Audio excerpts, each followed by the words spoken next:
all, and welcome back to another episode of Catch That, where we break down R&B artists, albums, and topics with people super knowledgeable in the subject and who love the R&B culture. I am Naturally Elise, and there's my brother. JR. And we are the R&B representatives, and we are welcoming back someone who we enjoy talking to, so we're like, okay. And that is the good brother, Matthew Allen. Hello. Hello. Thank you guys for having me back. Such a great time last time. I can't wait to dive in again and be a part of this wonderful, wonderful show. Yes. So, JR, how about you tell folks what we're going to be talking about today and tell us why you think it's important that we talk about it? Okay, y'all, I'm excited today because today we will be discussing D'Angelo and the Vanguard, the Black Messiah.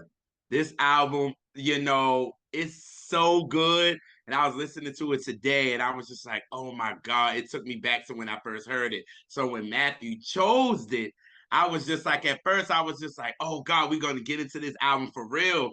But then when I was listening to it, I was like, oh my God, I remember how great this album really, really is. So, we're going to really get into it. We're going to really talk about this album. I'm so excited for real. It's like we're going to get deep. There's going to be some songs that we're going to get deep with and all that good stuff. But again, y'all know how we like to do it here. So Matthew, I'm going to put it on to you. How did you get introduced to D'Angelo? So I was introduced to D'Angelo in basically two significant ways. The first way was sort of indirectly. It was watching BET and the music video for Brown Sugar came on. And I just said that, hey, and I just always remembered it. I was like, okay. And it seemed like a sort of an old school vibe. Like, okay, this guy is like doing like a throwback. That was 95. So I was about 13 years old when it came out. I knew that I liked it, but I was just like, okay, yeah, this is cool. I was still very much in my, anti old music phase. Like I think I talked about it in our last episode where I only listened to Michael Jackson, Jackson 5, Janet Jackson, and stuff from the 1960s and 70s until I was about 14, 15. So Shit, I that's me heard it and now. I was like, I kind of put it in the back seat. But my parents had the CD.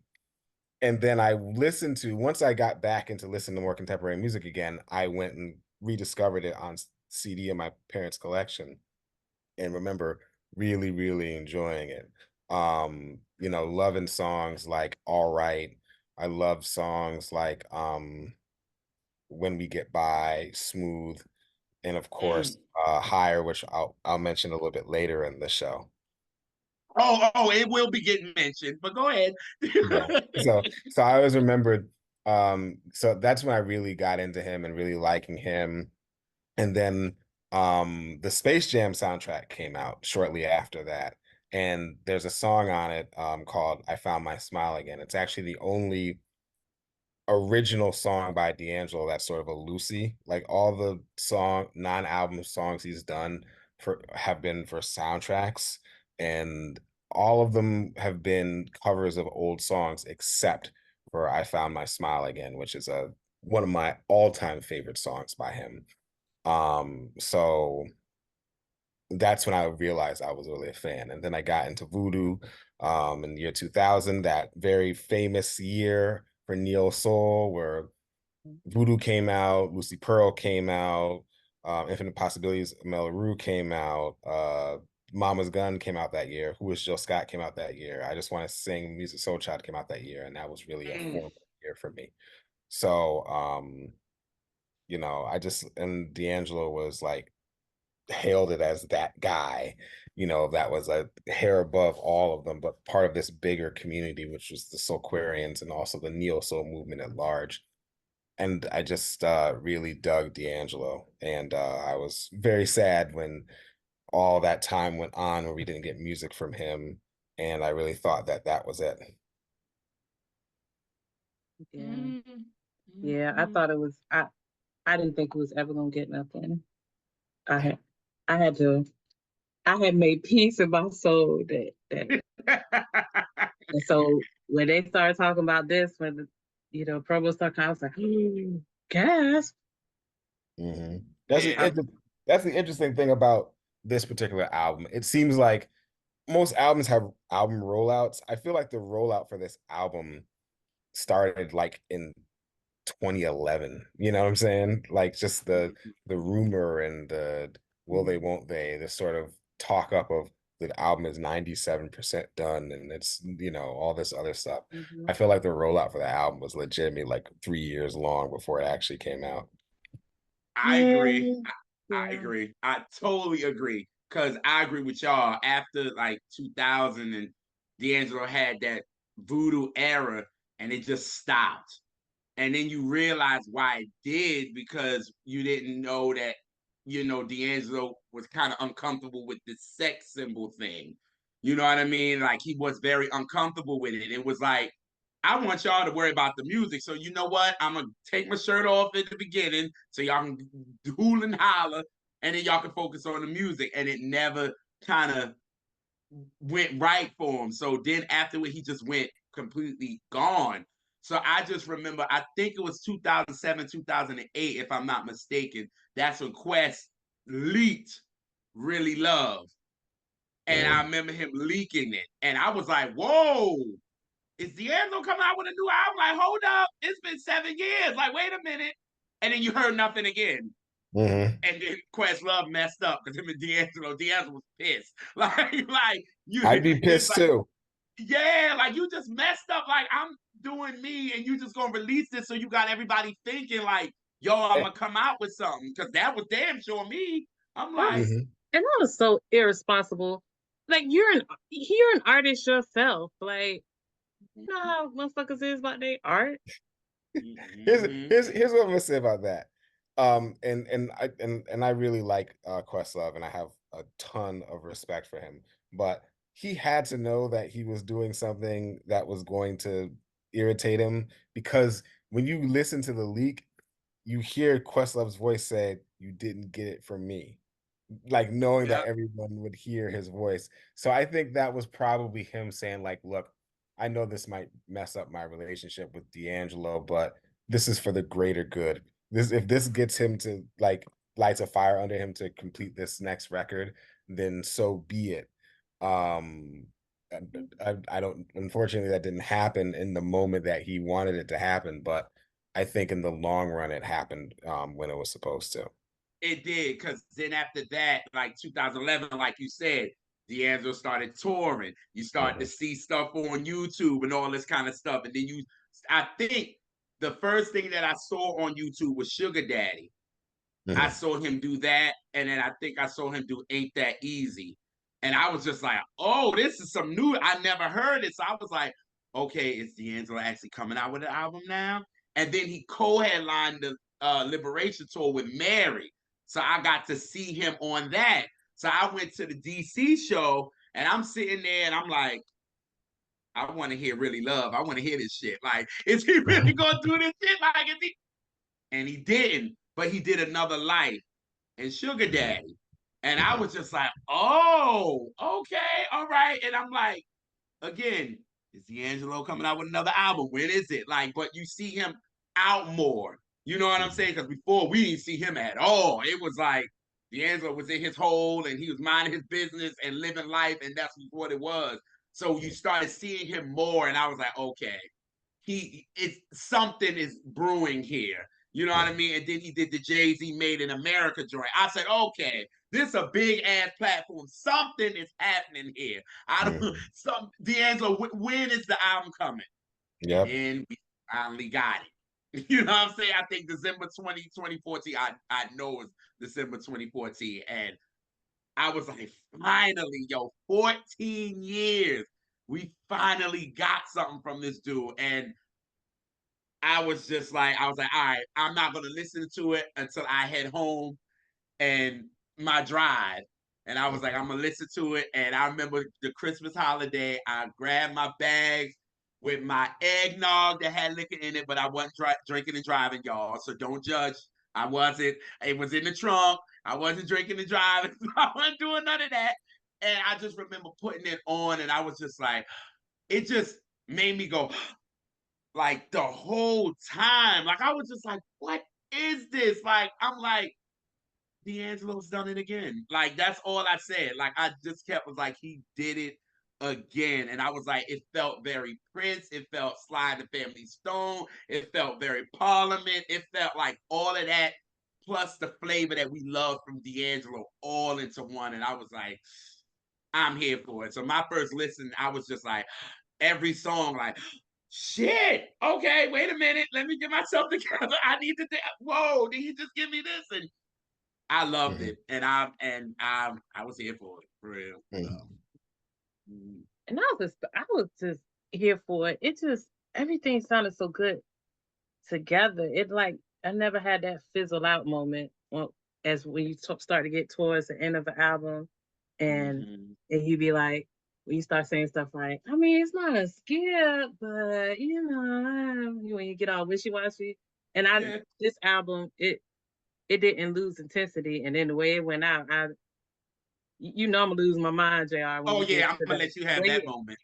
Yeah. So yeah. Now let me pose this to you. Now, JR, you already alluded to this. You start in 2012, early 2012. That's when D'Angelo did the European tour, and he came back and he was sprinkling in new songs here and there, and they hit YouTube.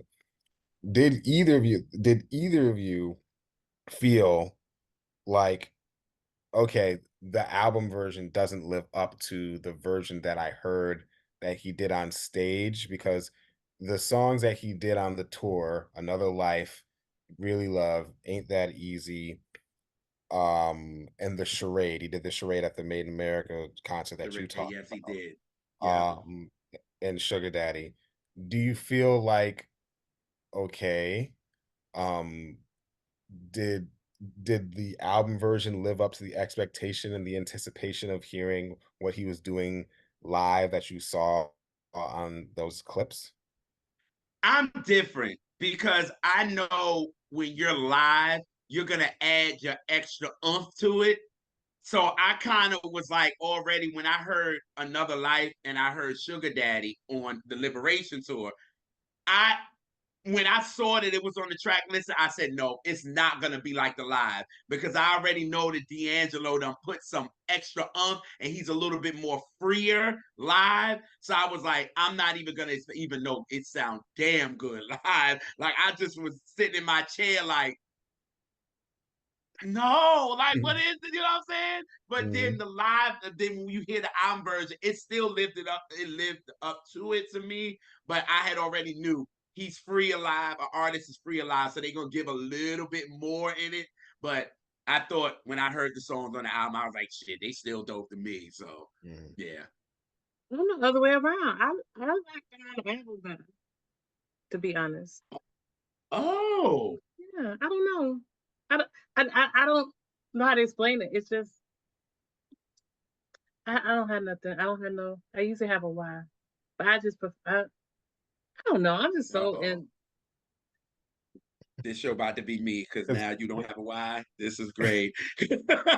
But I asked that because there are like outros to the live versions of the song that I was hoping would be on the album versions that didn't happen, particularly Charade. Because at the end of Charade, when he does it live, Jesse Johnson from The Time does this great guitar solo that I was expecting on the album version that didn't happen, and I'm just like, oh, so, but it was, you know, just one of those. I could see that for that one. Yeah, or like on Another Life. On Another Life, there's these little like at the very end. It just goes into these extra little ad libs that's like multi-layered that isn't on the end of the album version. Those are like the two nitpicky things, but I just felt like I just wanted to make sure that it lived up to like what I was gonna hear, because I knew I wouldn't be surprised because I'd heard those songs already, but I still wanted to like keep up the momentum of like hearing a new D'Angelo record for the first time in a long time. But you know what? Before I heard the album, I had only seen like Really Love and and something else. Everything else I saw them after that album. Mm. Like, cause I just remember for day one, I just kept running. Like, I ran it for a long time. Like, I mean, I'm still running it, but like, I mean, it was heavy. So I guess I had got that was my baby. So I was just like, okay, this is cool. I mean, it's great. It's a D'Angelo performance. Like, the fuck, but like, yeah. Yeah.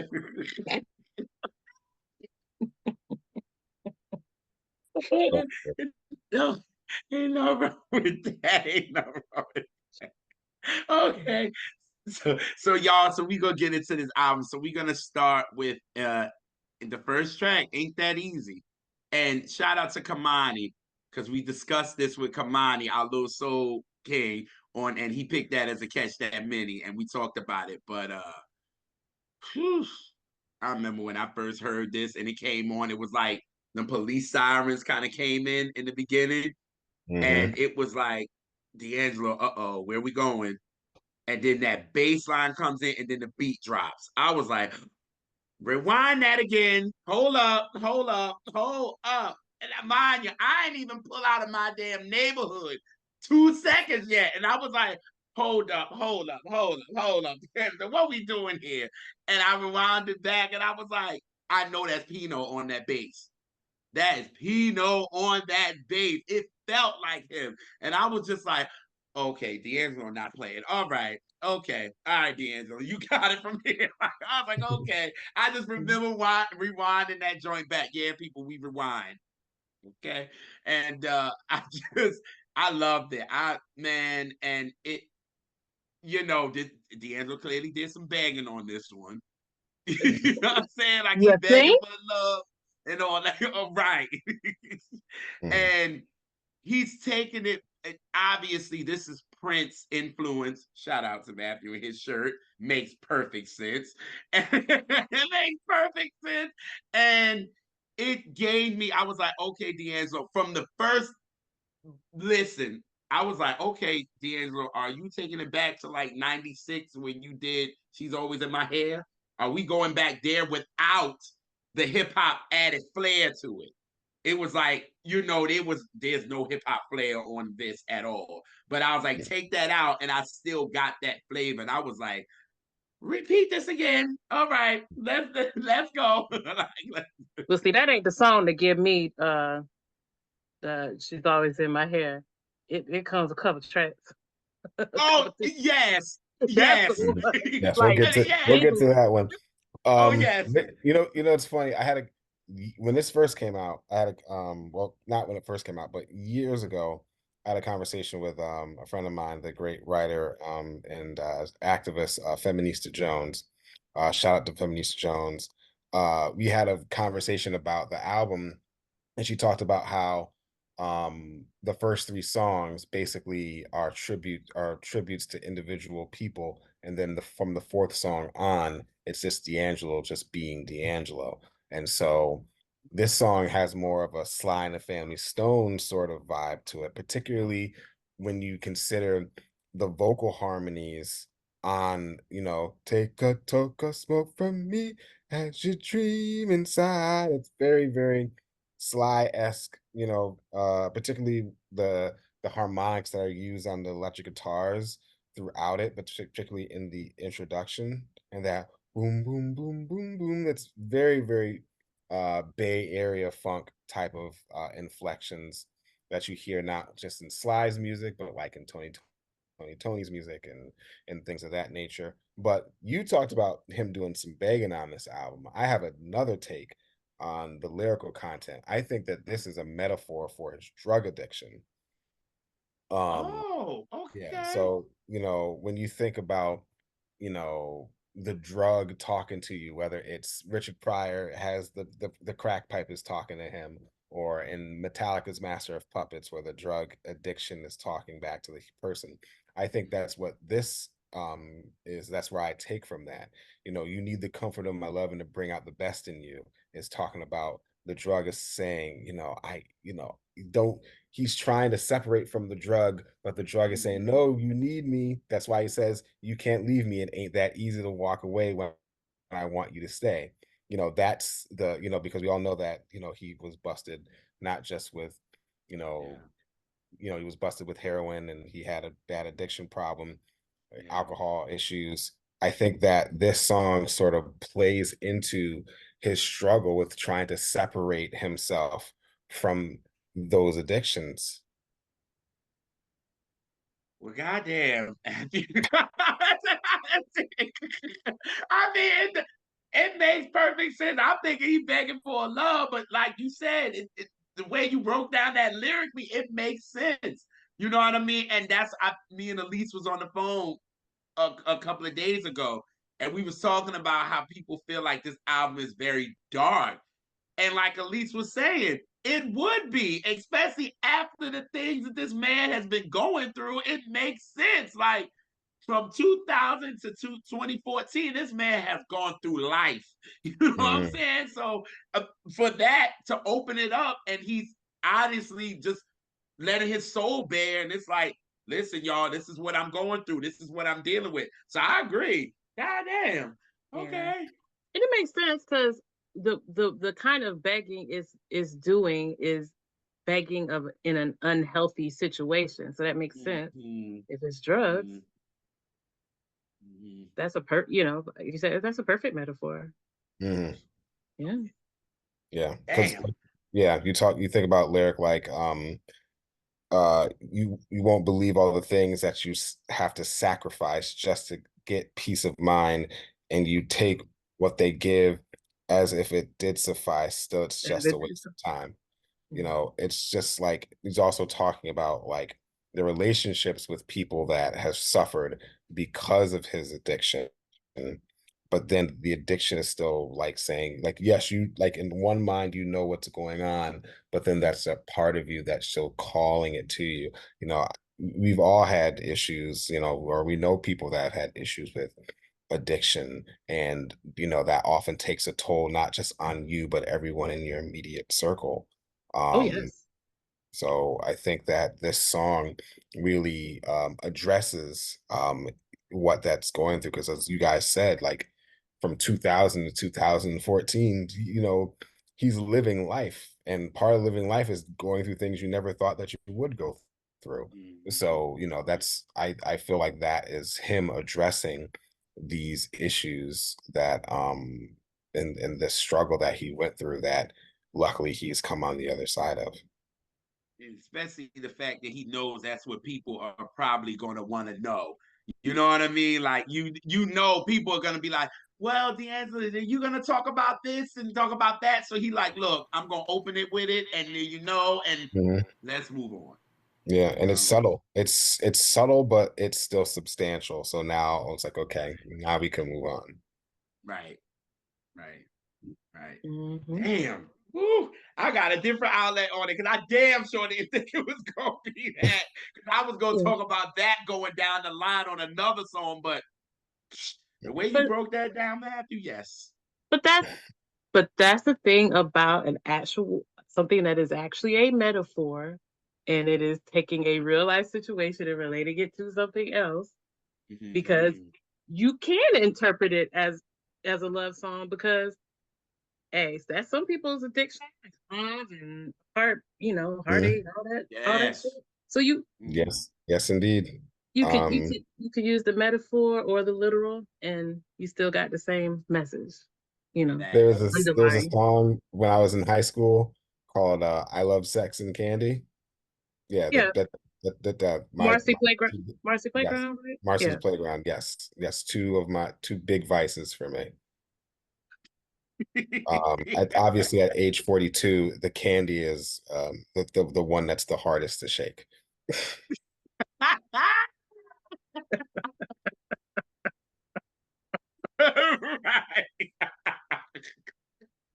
Oh, geez. I had 2 Reese's peanut butter cups before I came on here. I just had me some Teddy Graham, so I ain't gonna lie. Graham, oh Graham. Yes. See, I'm a savory girl, so you know. Grapes I came on here. I mean, that's my life. Savory foods. Oh, God. Oh, Shout Yes, yes. All right, so we get to 1,000 deaths. I was about to say 100. Right. Jeez. 1,000 deaths. Times 10, y'all. Sorry. You use a good with the math, bro. Right. Okay. Okay. Now this song is definitely one of my favorites. Because of what it speaks on. And definitely after the whole Trayvon Martin situation, me and my mom actually went through something dealing with the police for real. And it was crazy. The week this album came out, that's when I went through it. So I was really at home, like driving and listening to this. And the lyrics that definitely got to me is that people need some peace. Black people need peace. You know what I'm saying? And we're going to have to fight. We're going to have to struggle. We got to struggle with them to make them understand what peace means. Like, that touched me. You know what I'm saying? Because I'm like, racism that you dealt with. And right after, and I'm going home and listening to this record. And I'm like, oh, I'm feeling very empowered and all of this. And for that situation that happened with the cop, and my mom was in there, and it was just being belittled because of the color of my skin, like he just basically belittled me, and it just was a horrible experience. And I just remember driving home, and mind you, I've had my wallet out. Like, it was a whole different thing for me because I never experienced that. And I remember just listening to this song, and I was just like, oh my God, D'Angelo. Like, I'm coming home. When I first was listening to the album, like I told you, I was just listening to it and getting into it musically and not really getting into it lyrically. And then on the way home, coming back after that situation happened, I was like, oh my God, D'Angelo, yes. Like, I'm feeling it. You know what I mean? And it was just a favorite for me. And musically, it was still great because I feel like the aggression is really in this song. And at like the 4 minute and like 45-second point, he just blacks out. Like, blacks out and just let it go. And all the anger and all the aggression just musically comes out, and you like really feel it. So this is definitely one of my favorites on this album for real. After what I experienced, it was definitely a favorite of mine. So yeah. 1,000 Deaths is really for me, it's the most important song on this album in terms of my personal enjoyment of it. This is the song where I realized that Black Messiah was one of the first, how I would interpret it, as interactive albums. And what I mean by that is that this is one of the first times I really had to, in order to fully process the album, I had to sit down and read the lyrics along to each and every song to really have it click. Usually I'll let an album run a few times before I dive into the lyrics, but because of the way the vocals are done and processed, I really had no choice but to really read the lyrics as I went along. Because I'll tell you, 1,000 Deaths, I didn't like it the first time I heard it, but for some strange reason, I couldn't stop repeating it. I couldn't stop playing it because, like you said, it's the aggression, it's the indignation of the song. It's just that,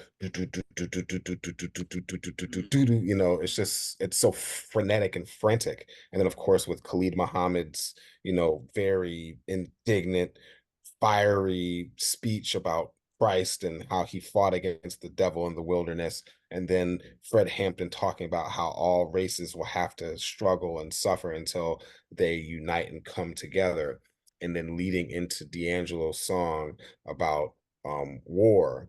1,000 Deaths, of course, derives from the Shakespearean quote, if I have it here, a coward's death, a coward dies 1,000 times before his death, but the valiant taste of death but once. And in this song, a coward dies 1,000 times, but a soldier only dies once. You know who else said it? Who's that? In their music? Tupac. Mm-hmm. Use that line. So I vaguely know it for the Shakespeare, but I mostly know it because it's Tupac. Mm-hmm. Yeah, Tupac in Tupac Resurrection, he talked The Hearts of Men, I think about. is the song. Hearts of Yeah, Men. Anyway, yeah. yeah. Tupac talked a lot about reading Shakespeare when he went to high school and out in Theater Cal- kid. so and really enjoying it. But I feel like this song, it was just so like I still am uncertain if the lyrics in the liner notes are the lyrics he's actually singing. Like it's I the did only that. song. I said that too. I was like, is this really true? It's like Like, I what is it don't know if really he's what he's really saying? saying it. Like some things, like he says Yahweh Yahushua, he don't want no coward soldier in the second verse. But a lot of that stuff, I'm like, is he really saying that stuff? Is this stuff that, or did they write it down after the fact and then put it in? And shout out to Kendra Foster who co-wrote this That song. She unsung, co-wrote a lot of songs on this album. I unsung collaborated hero. with her for a project that did a tribute to the old PBS show Soul that featured the late great Greg Tate. So shout out to them for doing that show that I produced a long time ago. But her lyricism throughout the album, but on this song in particular that she does with D is really, really powerful. And that whole idea when you talked about Trayvon Martin and everything, when he says, um, I won't nut up if you get thick in the crunch. It's that whole idea of, it dealing with the people who are videotaping all the stuff that's happening rather than stepping forward and trying to do something about it. And that's really, it's kind of like what Schoolboy Q did in the Like That remix, yell like, how can you film? You're yelling Black Lives Matter, you should have died with him. Um, it was just like I don't like this song, but I can't stop listening to it.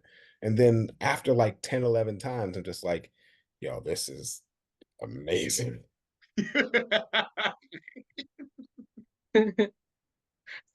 It's one that I like off jump because I love dirty ass guitars and distortion and I love that shit. Like so It's I was very in before I even really paid attention. I mean, yeah, shouting, but before I really dug deep into the lyrics, I just liked it sonically. It was just very because and at that time and honestly now the music's so thin. So to get something from this artist I love that is the thickest thing I ever heard in my life, like that's which is part of the criticism of it too. But what everybody criticized about this album is what I love about it. I love that it sounds a little muddy. I love that it's dark and grungy. I like that shit. But that's the great And thing that was about needed at that moment in time. for more than one reason, not just because of the juxtaposition of the R&B music that was happening in that time, but in juxtaposition to voodoo. Because even though brown sugar sounds nothing like voodoo, voodoo sounds nothing like Black Messiah.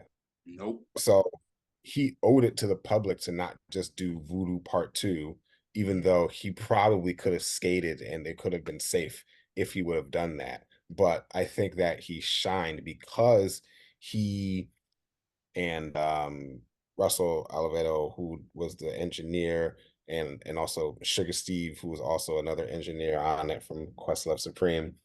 I think Ben Green, I can't remember his name. I'll look it up, but another guy who is a engineer here in Brooklyn were part of the process. He worked, the guy I'm talking about worked with Pino Palladino and Jose James on the No Beginning, No End album, which is very D'Angelo influence. And I think that it needed to have its own character. It needed to have, and the engineering was a huge part of that. And I think that 1,000 Deaths indicates how that the rest of that record was going to be. And there's only two musicians on the entire song, D'Angelo and Questlove. Questlove's playing the drums, like loosening up his snare to no end at D'Angelo's behest, and then D'Angelo's doing everything else, the guitars, the organ, The bass, it's just like it's a madhouse, as Charlton Heston said in Planet of the Apes. But I love a madhouse. I did some research too on this song, and you know when he did his documentary that came out in like 2019.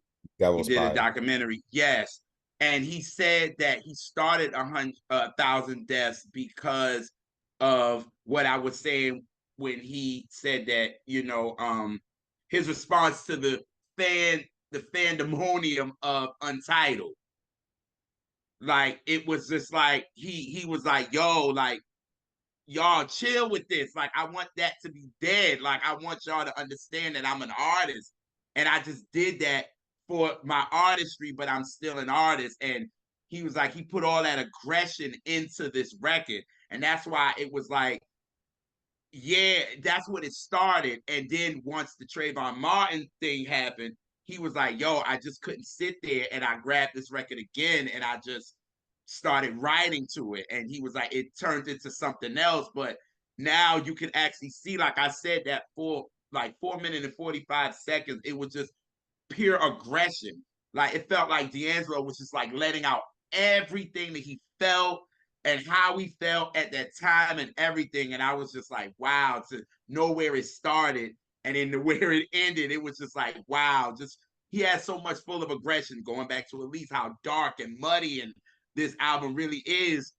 He was getting that all out. You know what I'm saying? He was living life and life was happening. And it was just like he went through some shit. It was like, I gotta get this shit out. You know what I mean? And that's how the ending really, really felt. Like he was letting all that pain out. You know what I mean? Well, yeah. So yeah.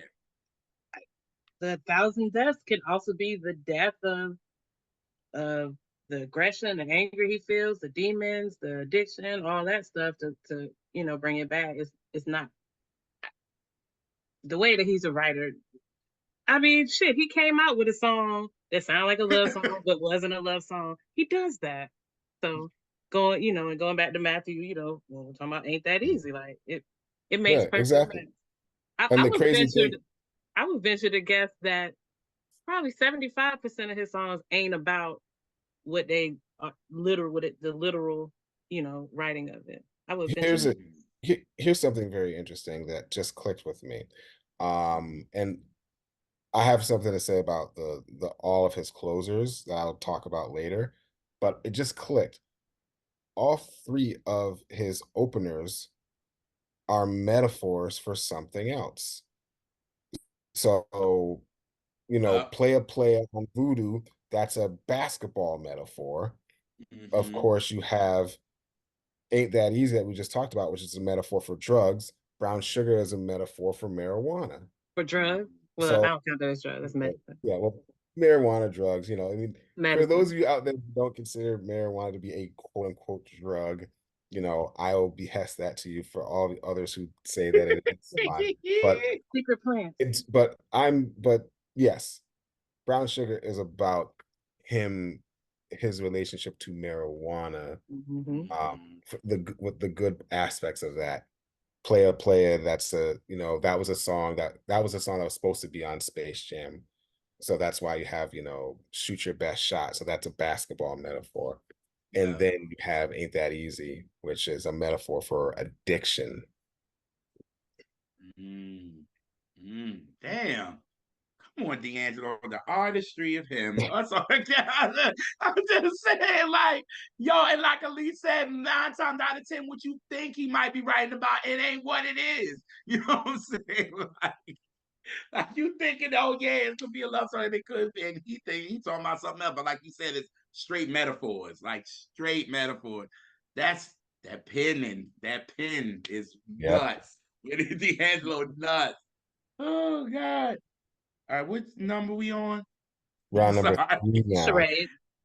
Oh, Charade. This is a song where the pen is insane. Penning. Yes. This is one of my top 2 favorite lyrics on this entire album is this song, the Charade. Mm-hmm. He opened and say he crawling through a systematic maze. Like, maze. All right, well, let me get ready. Let me see what else you got to say, Mr. Lowe, Yeah, yeah.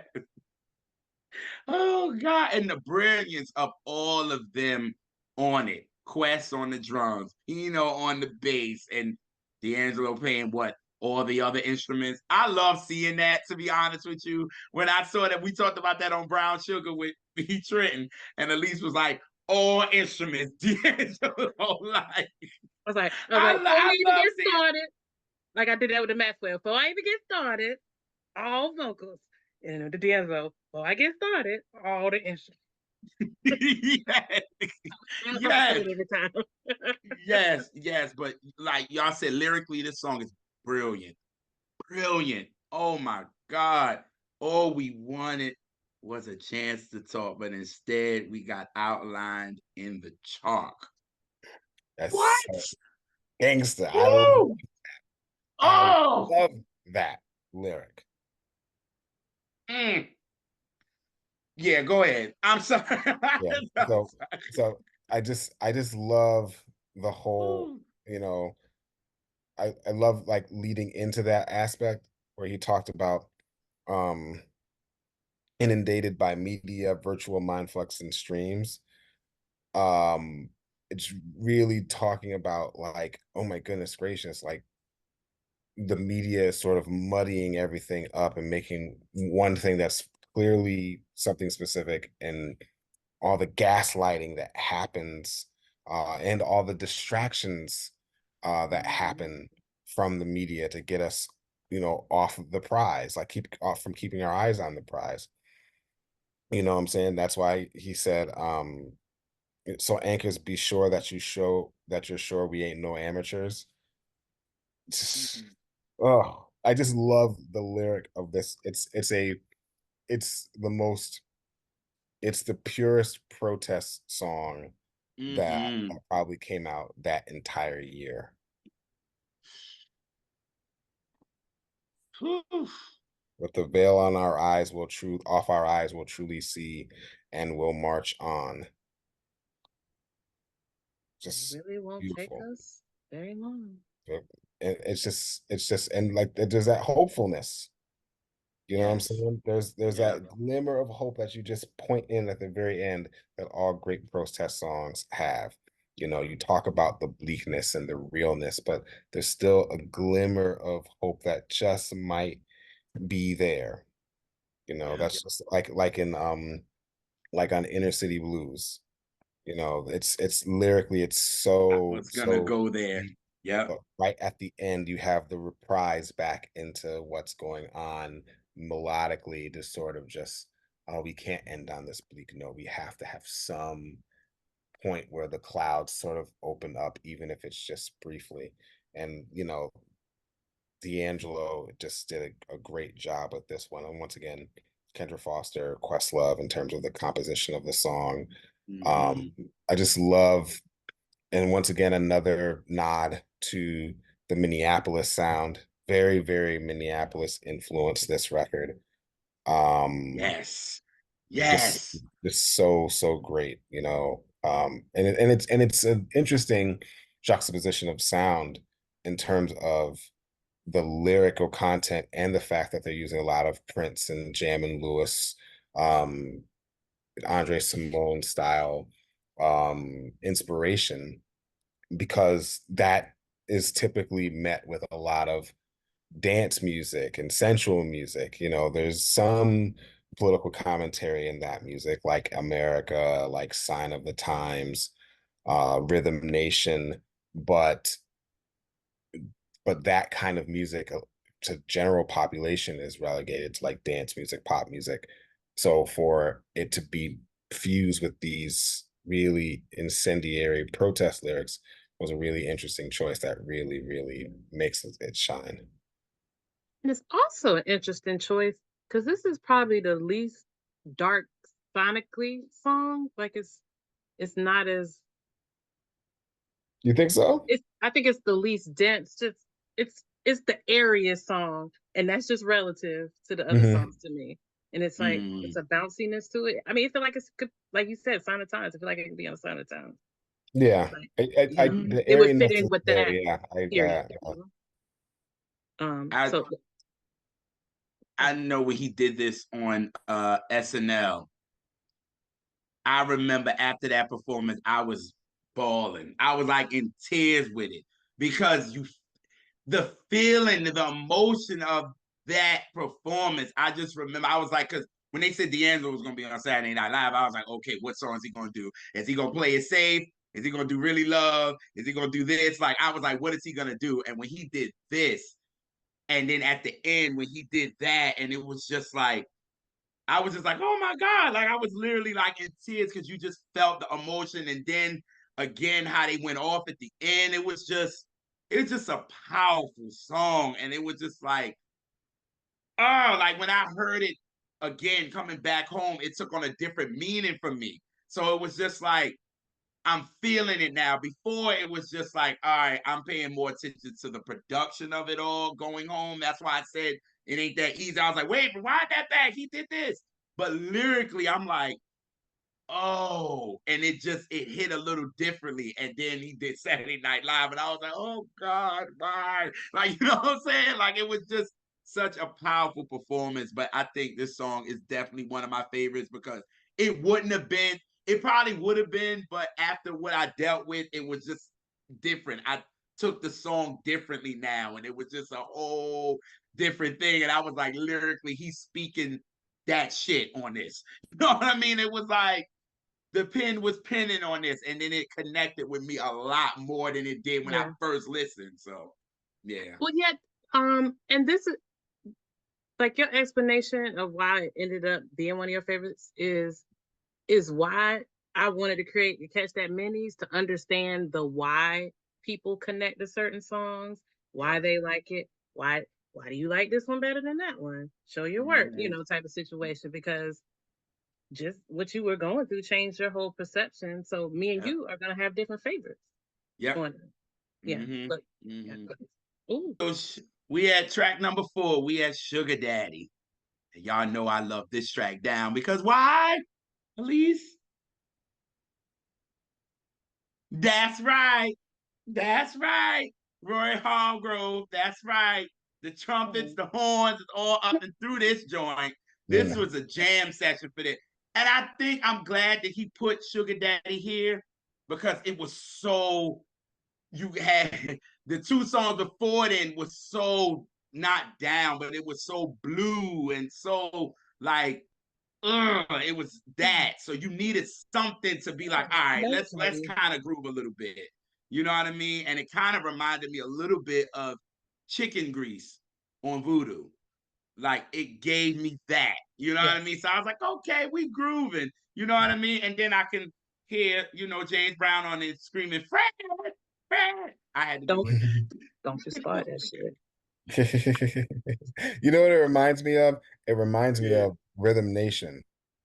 So and we talked about how Ain't That Easy, you know, about drug addiction. 1,000 Death is about war, and then you have the Charade, which is about you know, a protest song.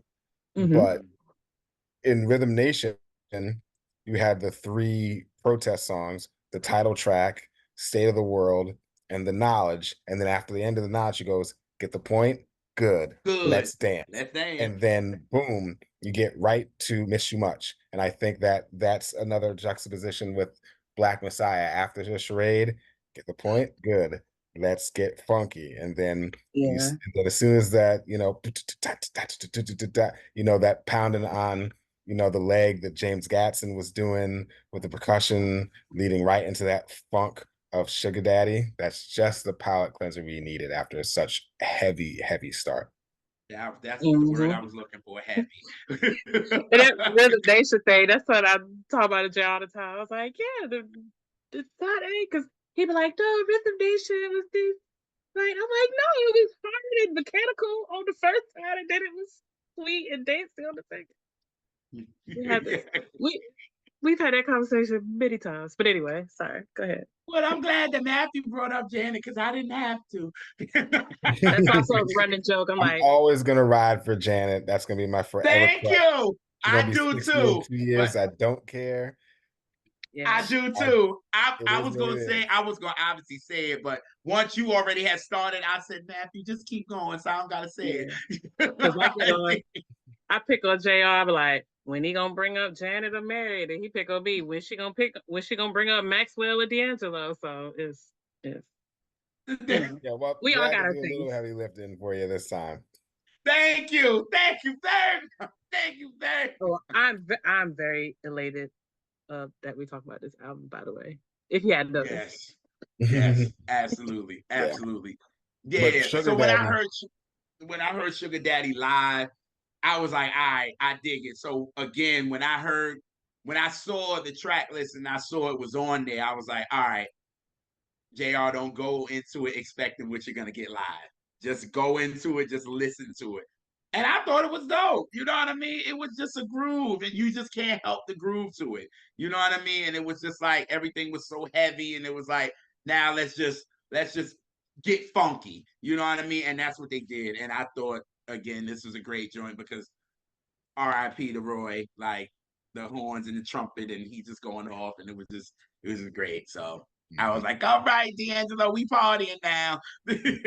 Now, when D'Angelo returned to television, remember he made his return to the BET Awards, and he did a 2-song medley. He opened with Untitled, and then he went into Sugar Daddy.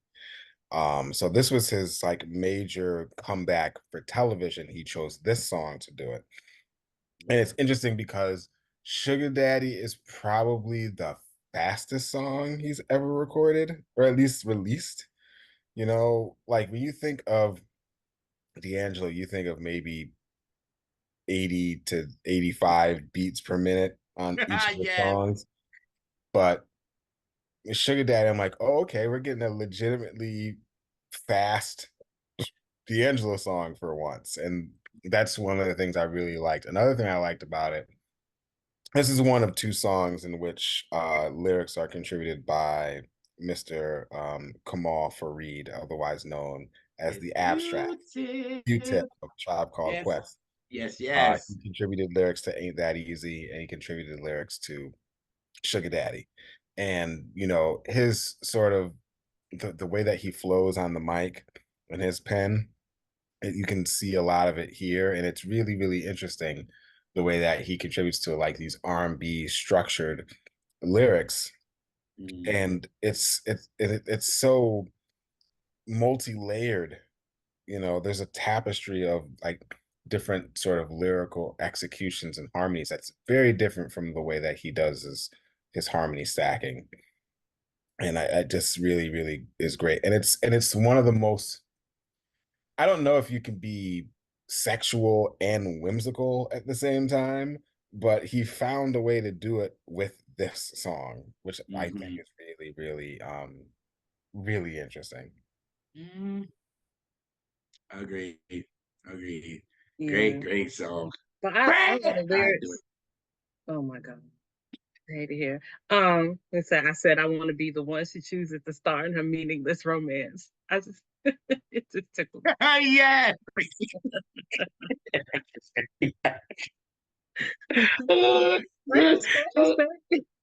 Yes. Yes. Oh God, it just made it a little lighter. Now we made it a little lighter. Yeah, because this song is nasty. It is. This song is really nasty. And I'm here for it. Oh, I'm definitely here for that. Come on, somebody. I'm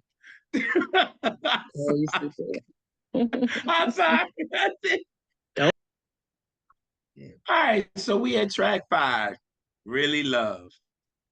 Really Love. And that, yes, the infamous, the first song that we heard of this song after Post Voodoo.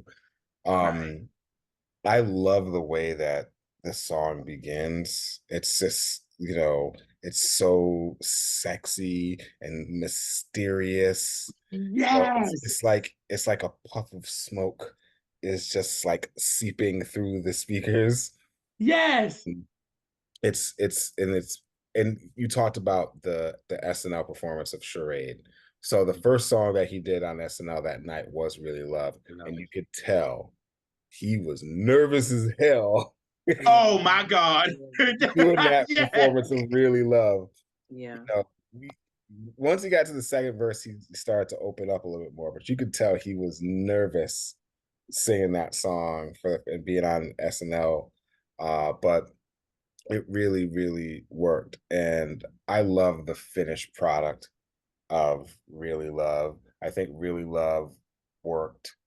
In hindsight, I think it worked as the first single for the project because it was, I used to think it was a little safe as a choice for the first I'll single. go there. I'm gonna go there. Yep. I did, but I think that in retrospect, you know, it did sort of ease people back into D'Angelo, particularly people who were new to him. I mean, thinking about it, like what other songs really would have made sense to do as a single, with the exception of Really Love. Not Uh, I'll talk about another one later, but not really. Like Ain't That Easy wouldn't work as a single, even though it's a great song. 1,000 Deaths definitely is not single material, even though no. it was the song that launched the campaign, because when they announced the album officially, the beginning of 1,000 Deaths was the soundtrack of the promo video, along with the footage from Afropunk, where he performed, I think in 2012, which was shot by my former coworkers at Brick. And that's where the album cover comes from, the hands on the album. That's a picture from the patrons at Afropunk here in Brooklyn. Oh wow. Yeah. Oh, I didn't know that. Yeah, Oh because shit. remember, Black Messiah's original title was James River. River. Yeah. But once that album title leaked, D'Angelo decided to change it to something else. So when we got Black Messiah, those hands, that's taken from Afropunk. So as a matter of fact, it's funny because like being here in Brooklyn, I'm like looking to see, okay, I know that building, I know this building, and all this other stuff. But Really Love, to circle back to that, yeah, I don't think that there would have been any other song that would have worked as a first single. And it's one of the 2 Grammys that he got for this album for best R&B song. So, you know, shout out to D'Angelo and Kendra Foster once more on these amazing lyrics, particularly on this second verse. I love once again D'Angelo getting into his sexual bag, you know, when you touch me there, the way you make it tingle when our nectars mingle, nasty, very, very nasty. But then that earnestness, I'm not an easy man to overstand, you feel me? But girl, you're patient with me. I just love that. That's probably my favorite lyric on that song. You know, I'm not an easy man to overstand, you feel me? But girl, you're patient with me. I love that. And then I just love how that sort of sinuous, oh no, sensually. I love that. That's so Mhm. Yeah, and being jail, actually yesterday we're talking about how like albums that are more conceptual or a little more niche or a little more artistic, it's usually really hard to get a single off of those albums. Like, yeah. you know, folks like Erica, they'll add a song at the last second so they have a single because it's an album with 0 songs that need to be anybody's single It's because the always songs that work together. it's So always whatever. that last song. Like another, like a perfect example of that is Super Freak by Rick James. That was one of those songs. Because remember, Street Songs, which is one of the best albums of the 1980s, they still needed one more song. And so the song that they did at the 11th hour was Super Freak. Same thing with Zapp and Roger. Zapp and Roger finished their first album, and Larry, Zapp's percussionist and their manager, and ultimately Roger's murderer, said, we don't have the single isn't here. So Roger's like, okay, let me work something out. And he created More Bounce to the Ounce. So it's always those last songs that get tacked on at the end of albums like this. I'm glad that they didn't do that with this album. Oh, Uh, didn't. like I said, the real some Shady from Marshmallows LP. That's another song that was added at the absolute last minute. So I'm glad that the first single for this album wasn't one of those situations like, oh, D'Angelo, it's been 14 years. Can you please, make a song that sounds like, Thinking About You by Frank Ocean? Or could you make a song that sounds like Adorned by Miguel? Can you make a Fine China, or Air type of song? I ain't making no songs like my sons. Right. I birthed these little niggas. But what I'm gonna do with this? Oh, Like, this is meant to them, by the way. But yeah. right. And when you said this record was kind of safe, I do agree, because it definitely gave you the flavor. I always say this. I love hearing something familiar. This sounds like definitely familiar D'Angelo. Like, it sounded like him. It sounded like something on Brown Sugar. It sounded like something on Voodoo. So it was like, because for me, musically, it sounds like shit damn motherfucker to me. Musically, it sounds like that. It gives me that flavor. So I was just like, and these dreaming eyes of mine. So it's like, okay, this is D'Angelo. All right, cool. This was safe. And then Particularly the former. yes, and then the thickness of it all gave me Curtis. I always say how I feel like anything with D'Angelo has the thickness of Curtis Mayfield. And then I said, wait a minute, I know this. I know this sample. I said, wait a minute. I was like, I hear Curtis. I was like, oh, this is what is it? We the people who are black, who are darker, are blue. Yeah, we people who are darker than blue. Yeah, from the Than first blue, album. yes. And I was just like, okay. I was like, that was the first time when I was in the car riding, and I was like, I knew he was influenced by Curtis. I knew it. I wanted to know when he was going to finally use a sample. And every episode we have talked about, because we did, Brown Sugar with Beecher, and then we did Voodoo with Zoe. And I was just like, the thickness of freaking Curtis. So when he finally did it, I said, oh, he confirmed it for me. I'm good. You know what I'm saying? Like, I was like, oh, satisfying. But like you said, this song is very sexy as hell. For real, for real. It's very, very, very sexy. And I was like, I like it. I'm here for it, D'Angelo. I'm here for all that. Give me that type of flavor. I'm here for it. Especially, come on, after Sugar Daddy too. So I'm like, come on, man. And I love how on this album, when he deals with those sort of issues, sensuality, sexuality, he doesn't go too overboard the way that, I mean, maybe not overboard, maybe that's not fair, but when you think about a song like Untitled, that's very explicit, and there's very little allegory that you can deal with a song like that. I love to make you wet in between your thighs. I love when it comes inside of you. I get so excited when I'm around you. There's no, thinking about, well, does he really mean this or does he really mean that? Like, no, he's talking about secretion. Like, it is what it is. You're right. So, and it cuts off. Sorry, yes, I had to do but it. with this, he's getting a little bit more poetic. You know what I'm saying? Like, yeah. Did I really say secretion? You did. Out loud too. I heard you. Yeah, but in this take, we talks about their Nectar's Mingle. It's like, okay, he's grown up, he's getting a little bit more sly with it, but still letting it be. You don't have to have a master's degree to understand what he means by it. It's very much like Between the Sheets. I love the way you receive me. I love the way you release me. I'm coming on strong. It's it's not too overboard to the point where you have to like do bleeps and backwards talk, but So, I just love the sort of like understated aspect of sensuality that's on Really Love. Mm-hmm. I was gonna say that it's sensual. Yeah. Yeah. Agreed. Mhm. Agreed.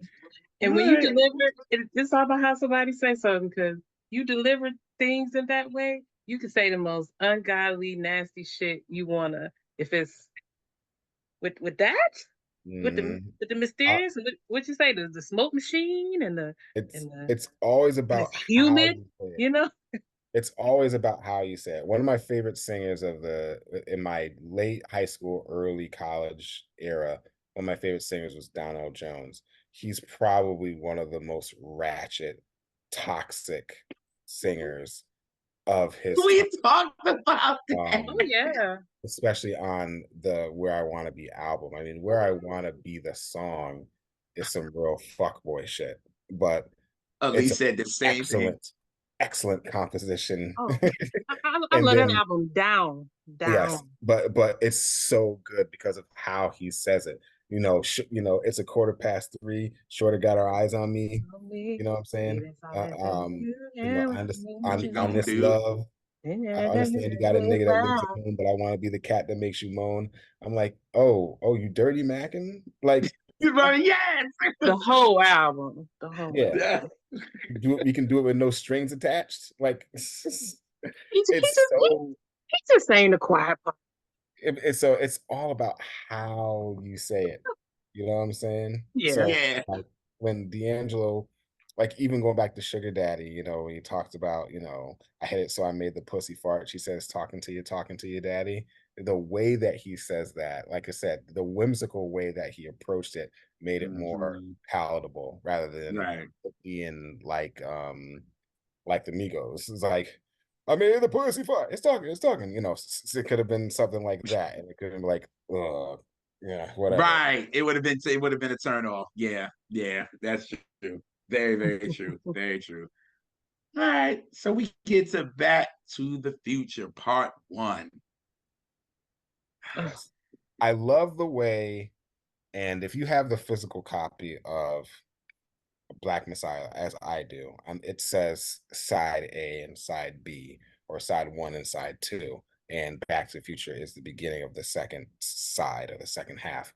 And Mhm. I'm glad that he made that distinction to let people know that, yeah, I mean, first of all, most of this album, if not all of it, was recorded in analog rather than being in digital.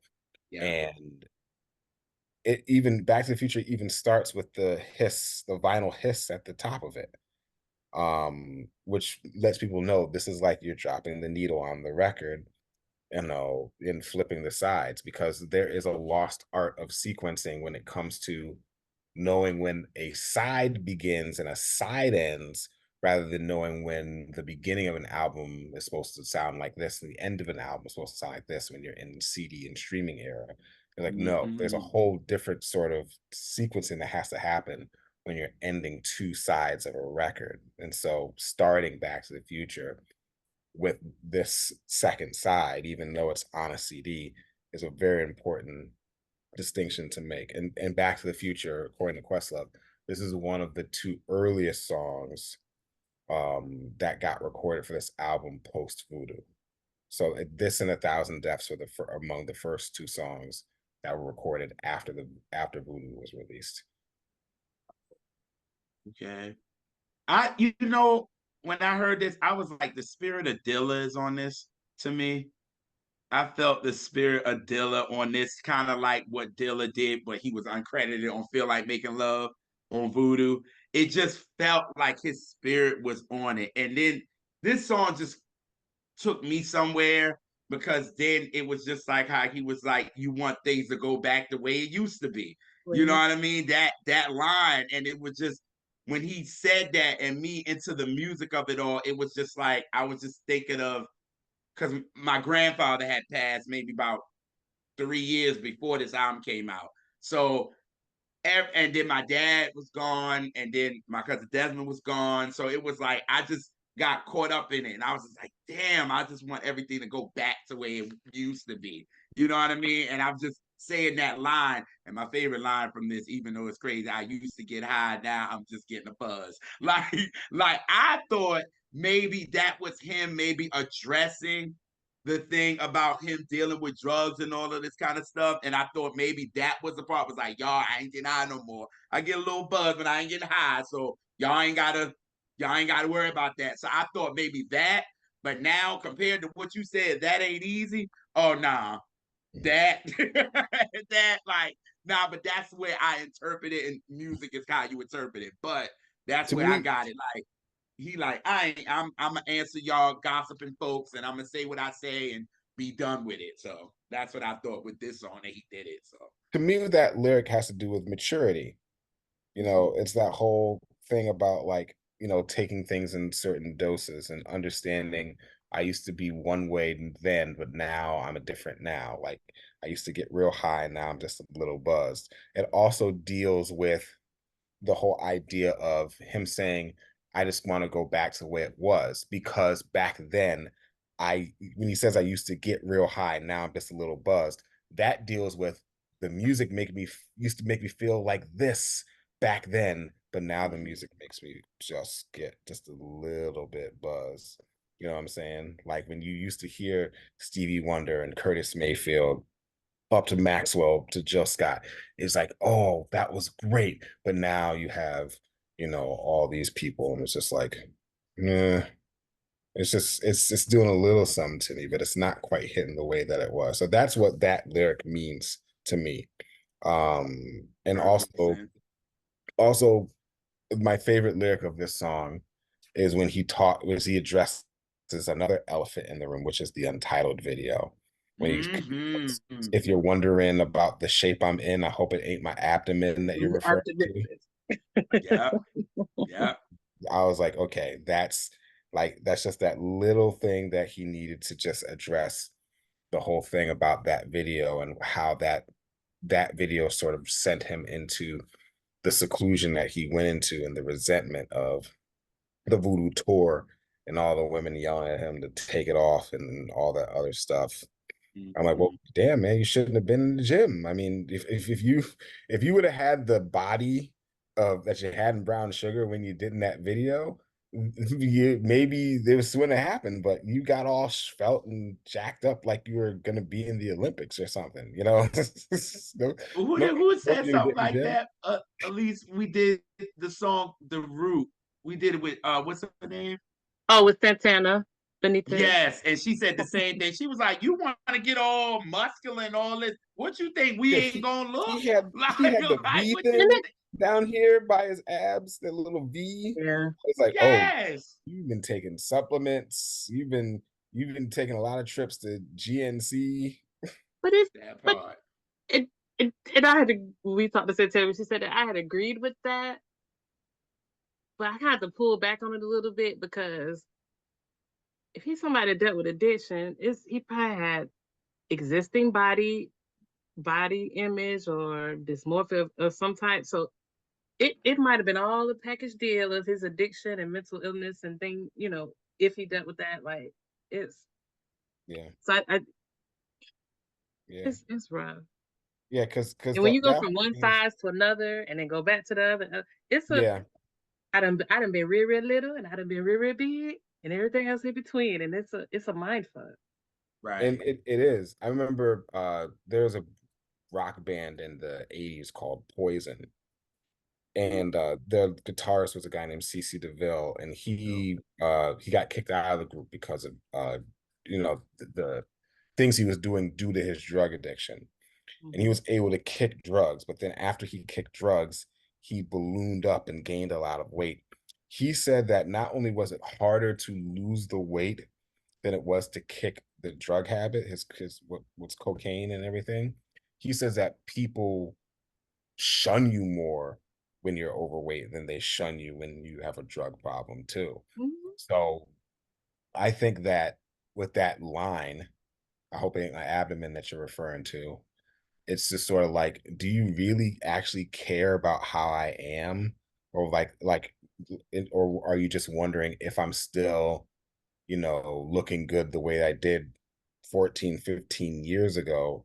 the last time, because I know you done seen my mugshot and everything where, you know, my face was all blown up and all that other stuff. So if you're wondering how I am, I hope it's genuine and not superficial, you know? So I think that this whole idea of Back to the Future, it's funny that it was one of the first songs that he wrote after Voodoo, but it so perfectly fits in the narrative of what he had to deal with fickle fans. Not to mention just that the thing I talked about before in terms of, you know, going back to the place where you used to get a lot of great energy in the old days, and now you're not getting so much energy now. That has a lot to do with just getting attention from people who actually care about your well-being rather than caring about your well-being because it feeds to their personal well-being. Yeah, I agree. Mm-hmm. Woo. Oh, I saw Lord. his vocals, like the last like 45 seconds where he's going real low and coming back. Mhm. I love the beginning of this song because it's got the little like patches on the keyboard that sounds like it's steel drums a little bit. I Mm-hmm. just love that. Like I can't tell if it's steel drums or him just picking at a guitar, acoustic guitar really tightly. But it's just I love just the different textures that are layered at the beginning of this song. Um, but yeah, Back to the Future, this is a, you know, it's a great way to start the second half of this record. It is. It is. And then to go into Till It's Done. This is That, probably the most unique song in his yeah. entire catalog. This is the one song that doesn't sound like first of all, it doesn't sound like anything on this album. Mm-hmm. It's kind of like Devil's Pie. That doesn't sound anything like anything on Voodoo. Mm-hmm. But this song, it's so it sticks out, but it sticks out in a good way and not a bad way. It's like this song, like the first 30 seconds, you got a tempo change. Like you like, what the hell is going on? Like I'm like waiting, and then the tempo change, then it changes. I was like, wait a minute. Let me what just happened here? Like I was just like, again, like you said, the beginning of this is whew. I was just like, this is the But artistry from D'Angelo is nothing to play with. I swear. I swear. but the way he attacked this song, Mm. vocally, it actually made me think of, if I'd have heard this in the wild, it wasn't a big music head, I might have thought it was a Bilal song. He attacked it in a similar way that Bilal attacked songs.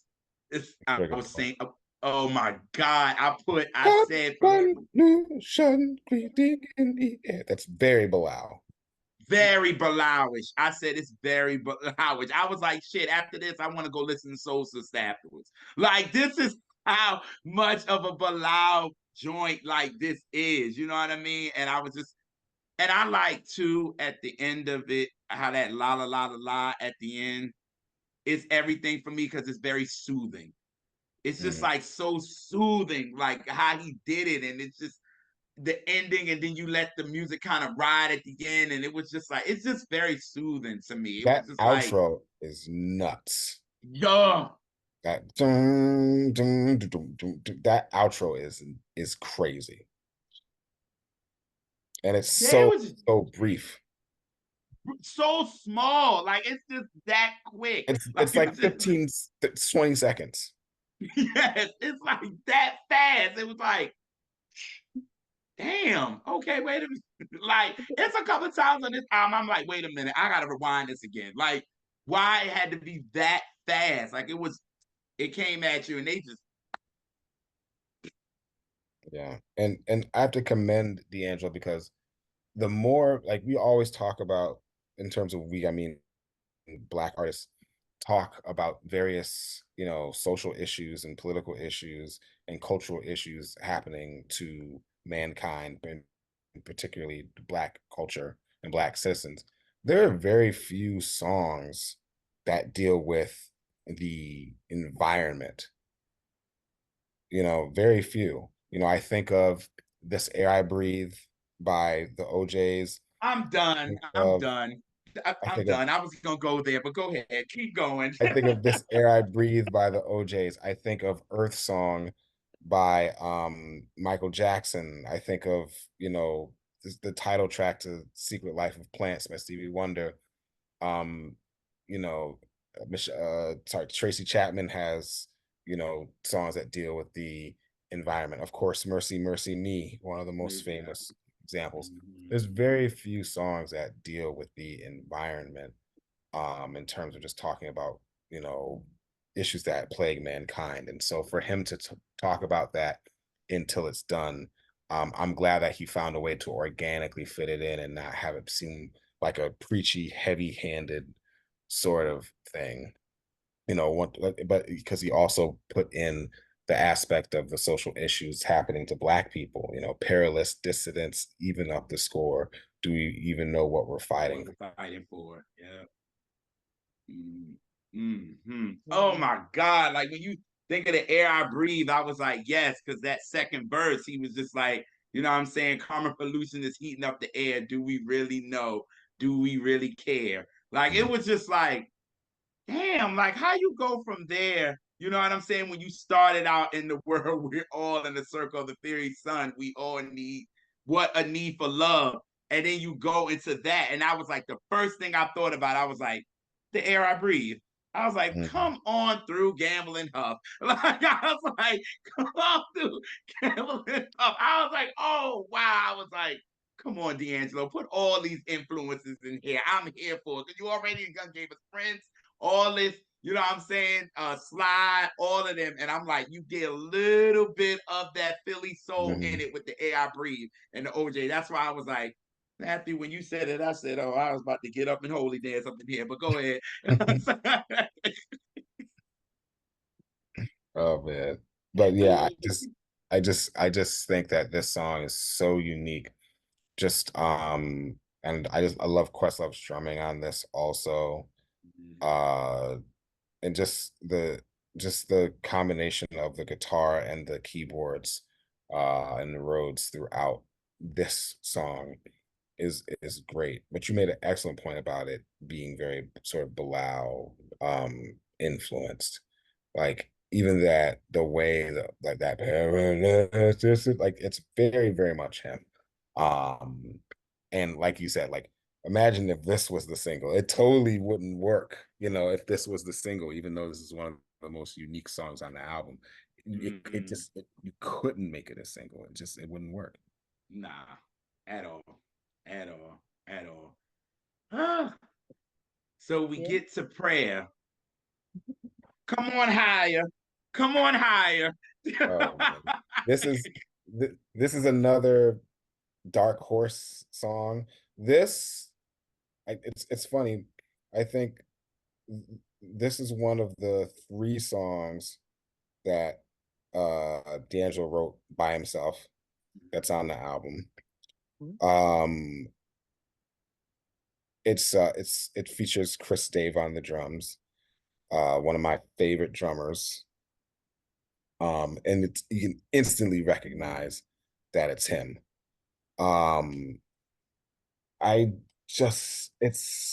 You talked about the Dilla thing. This is the most Dilla influenced song on this entire project, with the sort of dragging behind the beat drumming that Chris is doing. Okay. And then,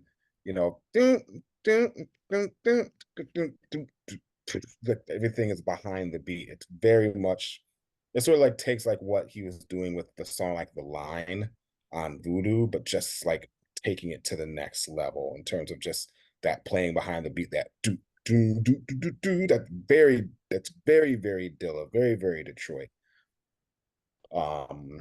And this song is one of those, it reminds me a lot of 1,000 Deaths, where it was just like really off-putting, but I just couldn't stop listening to it. But yeah, I mean, you mentioned the whole thing like with Higher in terms of like the gospel influence and the Christianity and everything like that. Like if you did not know you know D'Angelo's from the church. You just know that, like, you know where he comes from, and he's gonna give you something like that. So when I got to this and it was prayer, I was like, oh, okay, D'Angelo's letting it. If you didn't know he was from the church, you're gonna know now. Like, you know what I'm saying? If you didn't feel it then, you're gonna know with this record. You know what I'm saying? And then definitely with Questlove on them drums, he's drumming on this. You know what I'm saying? And the line that got me for real was all the confusion around me, give me peace. That line, it was just like, thank you, And the D'Angelo. fact that the lyric doesn't resolve at the end. After he says, give me peace, he goes, I believe that love. You believe that love what? And then that's it. There's no resolution. It's so like, it did funny that I believe that love, like, and that song is Betray My Heart.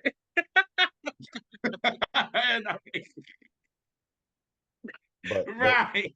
Yeah, but again, just the I mean, and I mentioned earlier the charade, how I was mad that Jesse Johnson's guitar solo wasn't used on the album version the way it's used live, particularly when he did it on SNL, when he did it on Made in America.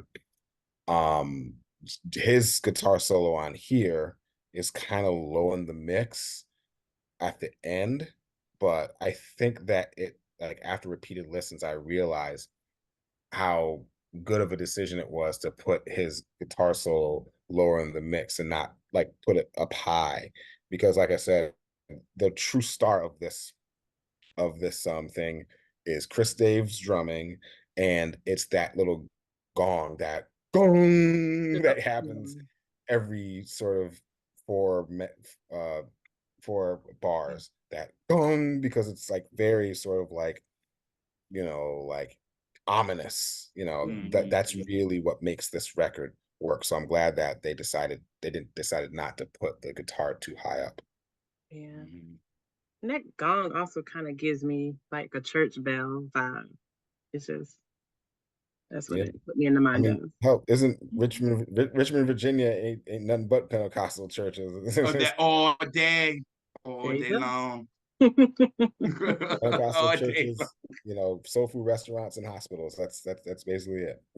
Yeah, that's why I love going to Richmond to see my grandma. What? That soul food is thick. You hear me? Like, I'm sorry, hey grandma. But and the funny thing about the way that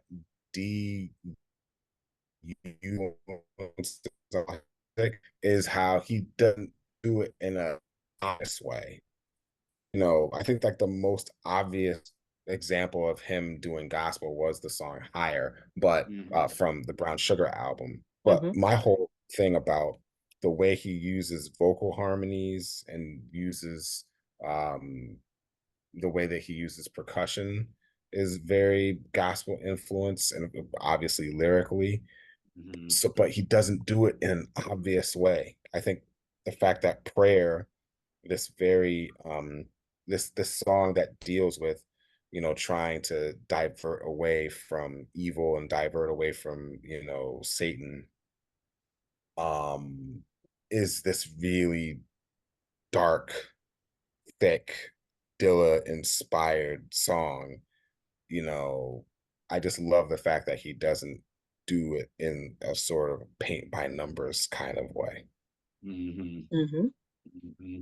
I agree. Where we you betrayed my heart. Wow. This is actually the earliest song. So this song was actually the beginnings of this recording, and the composition actually happened during the Voodoo sessions. It might be one of the only songs that was recorded that its origins came during the Voodoo sessions. It sounds like it. And agreed. It sounds like it could be on Voodoo easily. It would fit. Yeah. It's because it's so funky. It's like it's a funk, and it has such. I said it was so funky, and it had like a southern. I felt like a Memphis vibe, like what Willie Mitchell was doing for Al Green. Yeah, I felt that. I was like, Al Green could have did a record like this and could have killed it. But again, every time I talk about D'Angelo, I'm like, if you don't understand, yeah, everybody knows Prince is it musically, but I'm like, if you don't get Al and Curtis all up and through him, I don't know what you're hearing. And when I heard this, I was like, this definitely felt like a Mitchell, Willie Mitchell. Willie Mitchell influence for real. And I was just like, oh, I could imagine. And then the way D'Angelo's ad libs was on this, and it was just like, I was just like, yo, this song, this was another favorite for me, obviously, because Horns is on it. Shout out to Roy. I was about to say Roy Hargrove again. Rest in peace. Yes. Rest in peace, Roy Hargrove. Also, another indicator of the fact that this is from the Voodoo sessions is that the credited guitarist on it, one of the credited guitarists on it, is Spanky Alford. Who plays all over the Voodoo sessions. He played that one infamous Linwood Rose set on the Chris Rock show that was Questlove, D'Angelo, Raphael Sadiq, and Ali Shaheed Muhammad, who was supposed to be a group that was supposed to do a project that eventually morphed into Lucy Pearl. And Spanky is playing the guitar on that. And he you know, has his origins from the Bay. He was with Raphael Sadiq during the 20 days, and plays throughout Voodoo. And he's on this, and it's his guitar playing is extremely recognizable. You can tell that the other guitarist on the album, Isaiah Sharkey, who's another brilliant guitarist, got a lot of influence from him. But man, this song is, first of all, this along with Sugar Daddy are like the fastest songs that D'Angelo's like recorded. But the speed of this song is sort of undercut by just sort of the like really lack of any like thumping percussion. It's just a lot of hi-hat. You know, there's not a lot of snare, there's not a lot of kick. It's just, you know, it moves fast, but you don't, you know, there's not like that big urgency or that big thump that you would have in a typical dance record. It's almost like the horns sort of replace where the snares and everything would be toward the end of the song. That, you know, that's kind of like what makes it so unique. But this is the one D'Angelo song that I can legitimately dance to. Like I find myself dancing in the room when this song comes on. Oh yeah. And then I love D'Angelo's harmonies on this.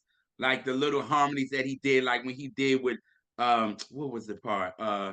Sure as both must rise and fall. And he did that harmony on that. It was like his stacking on that. D'Angelo stacking and his harmonies on this was just like, whoo. I was just like, now again, it brought me back to Voodoo, what he was doing on that. And it was just like, D'Angelo, man, his harmonies of his is nothing to be fooled with. So on that, it definitely shined on that for real. Yeah, I love that. Like in the second verse, when he goes, "When you feel down, down, down," that like that part. Yes. That's so killer. That part right there. Yes, it is. And then I love the fact that when he goes into the bridge, the first time there's no horns, so you can really hear the guitar through the sun, through the rain. I go running to ease your pain. I just love that, and I think that it's so like when he does do this song, he often mixes it with Spanish Joint from Voodoo. That makes sense. Has that kind of vibe to it. Also, that little Spanish tinge in there. One of my favorite songs. But yeah. All right. And then we come to The Door. And with The Door, it reminds something you said earlier about it's whimsical. It has whimsy. This is another one. For the longest time, this was my least favorite song on the album. I hear a lot of people say that. For the longest time. It grew on me heavy later on, but I think part of it was just me just like being impatient because I wanted to get to another life. faster, and I felt like it was on its way. So I was just trying to like drag it to another life. Fine, whatever. Let's just listen to this real quick. It's only 3 minutes. Oh, But Jesus. it just but I thought this was like my least favorite for a long time. Now I really, really enjoy the song. I just love the sort of like kiss off nature of the song without it being like a kiss off. You know what I'm saying? It's not like Orange Juice Jones in the Rain, or it's not like Irreplaceable by Beyonce. It's just a very, like you said, whimsical, matter of fact, but more carefree, you know. Don't lock yourself out that door. It's kind of like na na na na na na na na. Yeah. Hey, hey, hey. And it's kind of like that. It's like I gave you chance after chance after I chance. told you once, but twice. Sorry. I tried, but it just ain't gonna work. Word. But I just love it, it's like I said, like the whole Richmond thing. This is the most like not country in a country western way, but country in a down home sort of way. You know what I'm saying? I remember in the EPK of Voodoo when he's playing the record for Chris Rock and he's playing it for Eric Clapton and he's playing it for Black Thought. And Chris Rock said, I don't really think people understand just how country this record is. And what he meant by that, he meant down home, like Southern. And this is probably the most Southern sounding of of any record that he's done. Certainly any record that's on Black Messiah. This is the most Southern sounding song. I agree. Mm-hmm. I agree. Because when I heard this, I was like, yeah, I can. The vibe that it gives, I was like, you can hear this in like Idlewild. You can hear this in Especially like The because of Color Purple. the whistling. Yes, Mm-hmm. and like The Color Purple, like I can see, Oprah. Henry Broadnax is his name. Like, Yeah. you know what I'm saying? Like, right. Yeah, it's very his juke joint mixed with jump blues, mixed with just straight up country, the actual genre. And Mm-hmm. but like I know what you're trying to get at, like that washboard, like Yeah. Like Yeah. it's like a slowed down jug band, a little bit of like a ragtimey, like a Pierce yes, Black ragtime sort of thing. but it's Um, all mashed it's a together. very but you're right, the whole thing with Color Purple. It sounds like it's something you would hear in a juke joint. Yeah. This is Yes. my juke joint. But you said this is my juke joint. Fine with me. Yeah, sure, be like, I told you once, but twice. Yeah, I you can can see see that. Suge Avery. You can see Suge Avery I can singing see this. that. And eat With this that joint up, animation, dog. that all of this, yeah. Oh, Yeah. man. Margaret Avery, Suge Yes. Avery, not Taraji P. Henson, Suge Avery, by the way. No shade. Yeah. No shade, but truth. That was shade. Oh, well. You know what? Back to the Future Part 2. You had to add that little part. It was like, Yeah, that's what he does. you're so close. Back to the Future So Part close 2. to Yo, you ain't low. Game I'm recognized sorry, game. And you looking real familiar. Right. All right, so we get Back to the Future, this 2-minute record. 2-minute record before we go there and all the way there. I have a confession to make.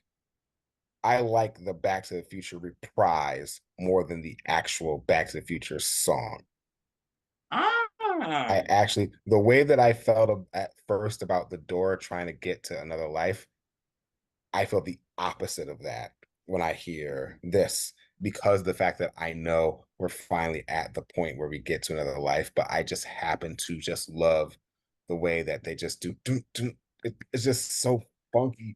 And then the way they just use the hook. used to get real high. Now I'm just a little buzz. Used to get, and then the way they use vocals to fill in the little blank spots where the percussion is. Right. It's just it's got that, like I said, the subtle influences of legends like James Brown, with the way that he uses different aspects of melodic instruments as percussion elements. That's what Right. Back to the Future Part 2 is. It's just that vamp out.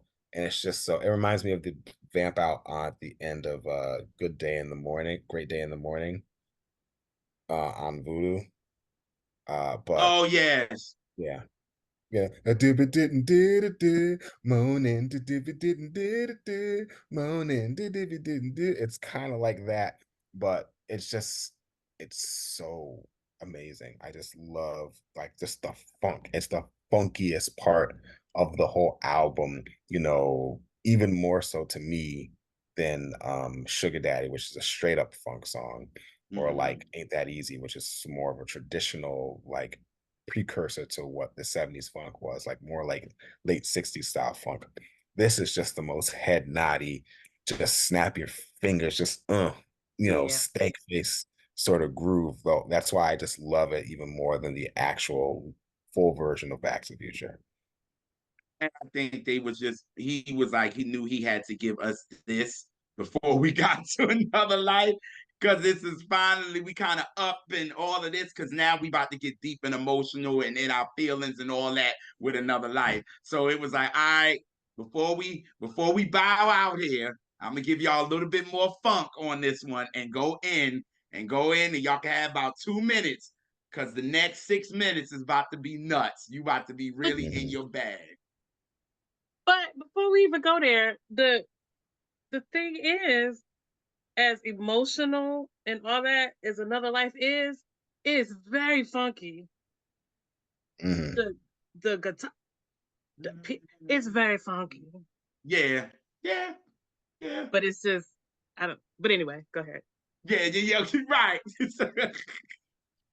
So, okay, since we've been talking about it since this whole episode, y'all, now we get to Another Life. Elise, go ahead. It's one of my favorite songs of all time. Not favorite D'Angelo song, not favorite R&B song, just one of my very favorite songs. Just I like it. I can't breathe. So,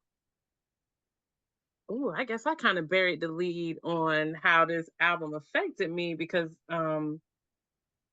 this was an album that's made like a year or 2 years out of me being hospitalized in psychiatric hospital and going through all that.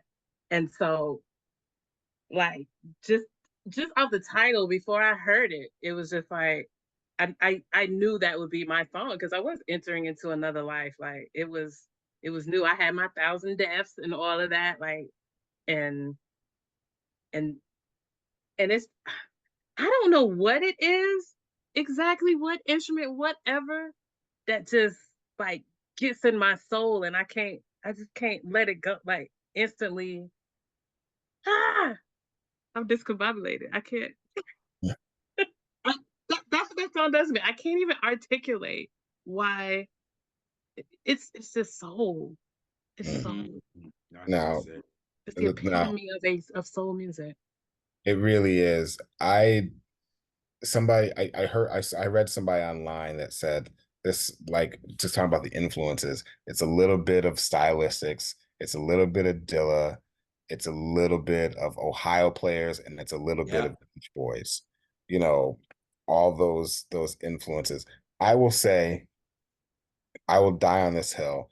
This is the best D'Angelo composition recording of his canon. Like, at all, I think there's like 41 total songs or recordings of D'Angelo, like that, or 42. 35 or 37 of them are original compositions. This is the best one to me, in my opinion. This is like it doesn't get any better than this. I don't even think that there are songs as good as, well, no, Africa is probably as good as this, but there's no better song than Another Life. It follows that same sort of thematic thread of a song like The Temptations, Just My Imagination. Mm-hmm. But lyrically, it's it's one of the most earnest, poetic lyrics. Very, I just love in the second verse, you know, I'm not surprised if other ain't compete for the chance to look at your feet. That's like Ooh. you have no choice but to give up GTD. It's just, it is what it is. That is the get the draws line, forgive my crassness, but if like there's no, like, come on. That is some of the most player shit I've ever heard If you on a listen. record. Mhm. And but then, when he ends it with, pull me close, I want to hear you breathe. You breathe. It's just, Woo. so there's purity in that. And then of course, when he says it's another reason for this season, I don't want to break your heart. I was like, that's my part, but the way he sings it, it's another reason for the season. That that's exactly the point where that song fully enters into my body. Like Yeah. that part, I just lose it. Like then I'm emotional the rest of the song. Yeah. And it's just the layering, the That's what I like. layering of the arrangement of this song with the Mhm. sitar being front and center, the two other rhythm guitars in there, the D'Angelo's piano, just Pino's bass, Quest's drumming. There's just, it's just so beautifully layered and sewn to and weaved together. And then of course, like I said, just his singing, you know, just the way it just starts. How does one attempt to be like, oh, just like he's asking permission. A lot of these songs, you just say, girl, I'm gonna do this to you, point blank, period, and you better get ready. No, how does one attempt to be like, he's asking her permission. He's saying, can I be, gracious enough to request to be in your presence? That's respectful, that's reverence, something that's very much missing in R&B music, particularly from the male perspective. Yeah, It's just, facts. and so I just feel like there's just, and then the climax of this song is that, and then the glissando, in another life. Oh, like I can feel like every time I hear that song, I just feel like, I feel like I'm starting to well up a little bit. Like I guess I mentioned Africa because Africa is like one of my favorite D'Angelo songs. It's like the one song by him that makes me like cry tears. Especially the demo version of him and just the piano by itself. Mm-hmm. But leading up to what I alluded to earlier, all the three greatest D'Angelo songs, in my opinion, are the closers of his three albums. Another Life, Africa, and Higher. Yep. You Yep. know, those are the three best songs that he's done. And Another Life, if God forbid we never hear D'Angelo do another album, this is a great song to to end it. I know we got Unshaken from the video game, which is another good song, but if this is like the last song on the last album, this is the perfect way to cap it, because it's a perfect, it's perfect. And that's really all that I can say about Another Life. It's my favorite D'Angelo song of all time. I feel it's the best song he's ever written. Another shout out to Kendra Foster for contributing to the lyrics. You know, he rose the bar of what we should expect from from our R&B artists going forward, or from that time, because we're coming on 10 years since this album's come out this year. And I feel like this shows like what the possibilities of what R&B can be. You can have a good mixture of songs that can be, you know, sexually explicit, but also be subdued in its explicitness, um, you know, with more metaphors and implying things. You can be metaphorical about how you feel about social issues, but you can also be very front facing about social issues. You know, he really gave an album that's steeped in Black tradition, but also shows what Black music is lacking today and at that time. Um, you know, it was a sorely needed record when it came out. And I do wish that this was also a single. I really think that it even at 6 minutes, it could have been really special. I mean, Untitled was a 7 minute song, and think that they could have found a way to make this a single and be special. I've had dreams about them performing this at the Grammys with a horn section and an organist, and Anthony Hamilton is back as his background singer, and Angie Stone is back as his singer. Like, oh boy, I have a very overactive imagination. I'm here for it. What? That'd have been epic. What? There's still time. There's still time. Yeah, got a point there. Yes. Damn, I don't think I got nothing else to say. No, he killed that. You There's no, summed up, you like, don't come back after that. yeah, He you did summed that. up all my emotions. Because Mine too. I really couldn't articulate it. It's just, it's that song is soul. If somebody asks me what is soul, I'm like, go listen to that. If you want to hear a modern approach to it. But what you said about like how this album came to you at a crucial point in your life, and how another life in particularly just gets you to a point where words fail to come to you. That's a very important aspect of music, is the fact that music can be, I mean, it's one thing to be able to have the words to articulate how you feel about a song, but also not being able to find words to articulate how you like it also speaks to how massive Yeah. the song My is. tattoo here says, "Where words fail, music speaks." Hans Christian Andersen. Yeah. Yes, indeed. Shout out to the creator of Thumbelina. Mm-hmm. So you stupid. I'm sorry, couldn't help it. Couldn't help it. So, since we still talking about emotion, we have come to my favorite part of the show. That is today's gonna be word song association. And I loved this the first time we did it. I was so looking forward to this. So today I am going to give you an emotion, and you tell me the first D'Angelo song from any of the albums or the Lucy, the first song that comes to mind and why. Okay, great. Okay. First one, Joy.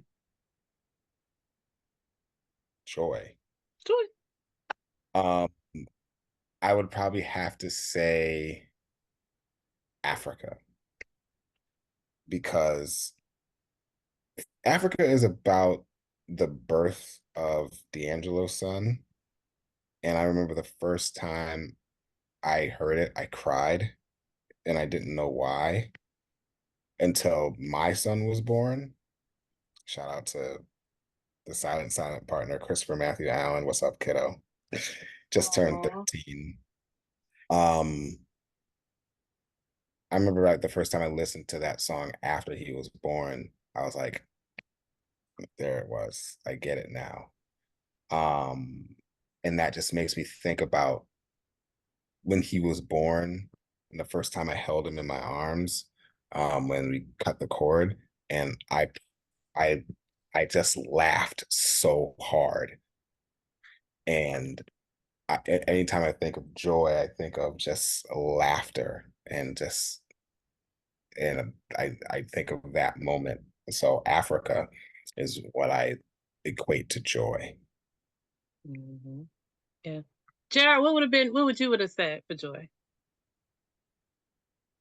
Higher. I would have said the Lucy. Oh. But Right. Spanish Joy. Spanish Joy is one of those just ubiquitous in my playlist songs. It's on every playlist. It works, and it works for anything. You put anything next to it. Okay. Yeah. Next one. Despair.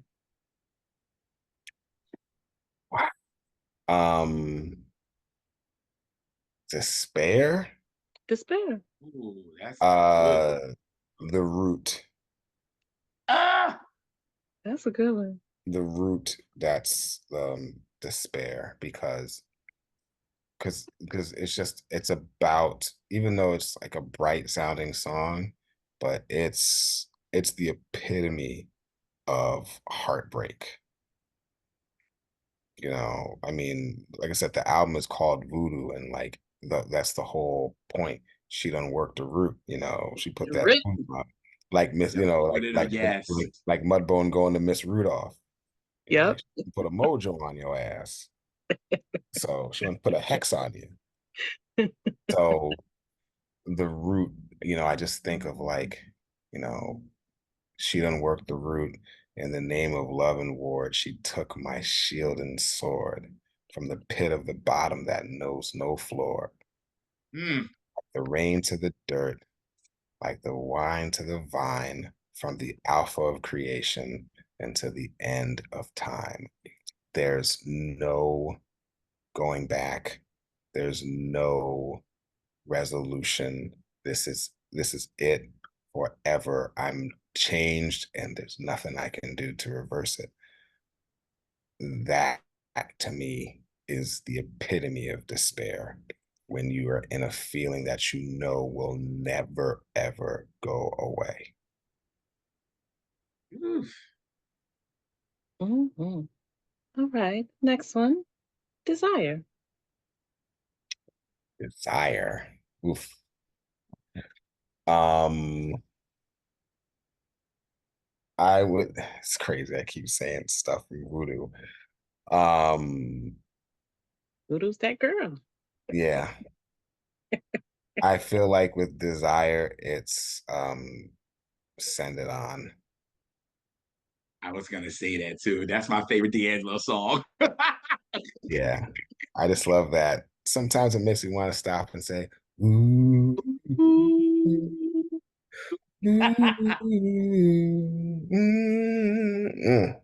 that's And one like, of the and like, sexiest songs in his whole career. Even more so than How Does It Feel, which is literally about coitus. But Send It On, which ironically was the first song D'Angelo wrote after the birth of his son. yeah. I just love the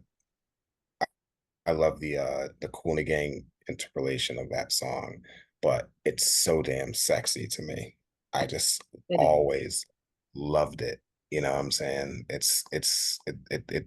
I just love that song. So Send It On. That's what I think about when I think of Desire. Woo. All right. Calm. Calm. Mm-hmm. All Right from Brown Sugar. It's all right. Yeah. Sorry. We don't see eye to eye.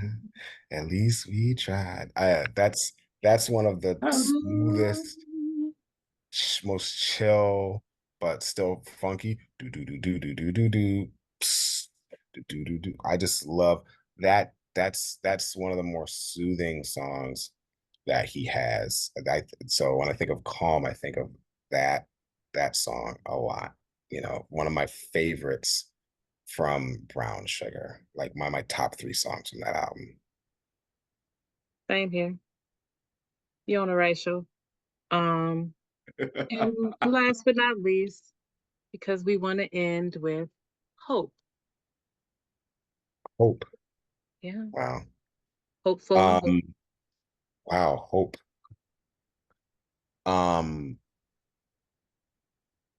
I would say Another Life, because of the things that I mentioned before.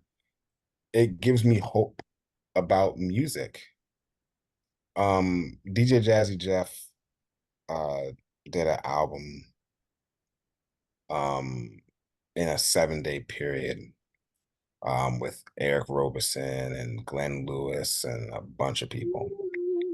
And there's a song on the album called First Time Again, and the album is called Chasing Goosebumps. And that was the epitome. I interviewed him and I was like, that's the epitome of my music listening experience. I'm chasing the first time I heard Where I Want to Be Where You Are by Michael Jackson. I'm chasing the first time I heard Resolution by John Coltrane Quartet. I'm chasing the first time I heard Pastime Paradise by Stevie Wonder. The first time I heard We Got Each Other by Shaka Khan.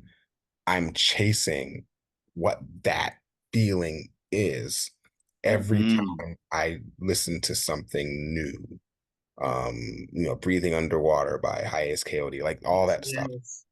So when I heard Another Life, I was just like, when people say, oh, new music sucks, it's like, no, new music doesn't suck. Mainstream music, maybe. It's there's great music out there. You just have to work harder than you did in the past to find it. Yes, God. Oh, and the song Another Life let me know that, wow, this is what I meant by that. There is great music that's still out there to be heard. It doesn't have to be #1 on the charts to validate its greatness. It doesn't have to go platinum. It just has to be there. Because no matter how other people feel about it, I know how it makes me feel. And I know that as long as songs like that have been made in this century, that more songs like that can be made like that in this century, particularly from quote unquote mainstream artists. I know that it's possible. So when I think of hope, I think of Another Life because it shows the potential. And yes, D'Angelo is one of the most talented artists that we have. So it's not typical to expect artists that are different from him or not as experienced from him or as seasoned as him to create that type of music. But it doesn't mean it isn't possible. Right. Its existence is proof that it's possible. I mean, that's one of the reasons why we get sad when artists die, because like, as long as they were alive, there was hope that just maybe they'd had one more left. When Michael died, I just was like, just knowing he was there was enough for me. When knowing Prince was there was enough for me. Knowing Whitney was there was enough for me because I knew that everything's just fine. They're still here, which means that there's still one more chance that they can give me that one more thing. And that's, what we look for. It's just that one glimmer of hope, like that they'll give us what they've given us before, or someone new will come along and give us something that we didn't know that we needed. Kendrick Lamar is showing that for us right now. We didn't know that we needed a diss record against a Canadian half Jewish culture vulture would be, pedophile. That's Let me play A minor. What's the song? And it's the song of the summer, which is about to be the song for the fall as the marching bands are in the throes of their Yes. but he's shown us like, yes, there's still people out there that can strike that chord, that can give us that ubiquitous song that's legitimately great, that has life. You know, when I see people online saying, oh, he's milking it, oh, it's, you know, it's too much, I'm like, you would have hated living in the 90s. You just would have exploded. You would have Absolutely. hated hearing I will always love you on the radio all the time. You would have hated hearing I will always love you and One Sweet Day all the time. I mean, hell, even in this century, you must have hated Uptown Funk and Old Town Road and Hey Ya. You know, it's just like we have very short memories. Yeah, you'd have hated Weak and Real Love. You'd have been like, please. Exactly. You would have hated Sweet Thing. You would have hated all this. People don't know what they want. People love to say that album came and went, but as soon as this or that song came and went, but as soon as a song doesn't come and go, I was like, oh, this song's been around too much. It's like you can't. Just like, just stop. Just stop. Just because you think it in your head doesn't mean you have to say it with your mouth. That part. That part. It's true. Back then we ain't had no option but to hear the shit over and over. You could not listen to it. Everything, even mainstream music, is niche. I know like plenty of people in my circle that never heard Shabuzi or anything by Sabrina Carpenter or the Jonas Brothers or anything like that, but it's the #1 song on the charts or the top 10 on the charts. Even mainstream is niche, which is another reason why when you think about an album like Black Messiah, that, oh, okay, so that album like this can exist, and because D'Angelo doesn't feel the pressure of having to compete with the people who are quote unquote making the hits nowadays.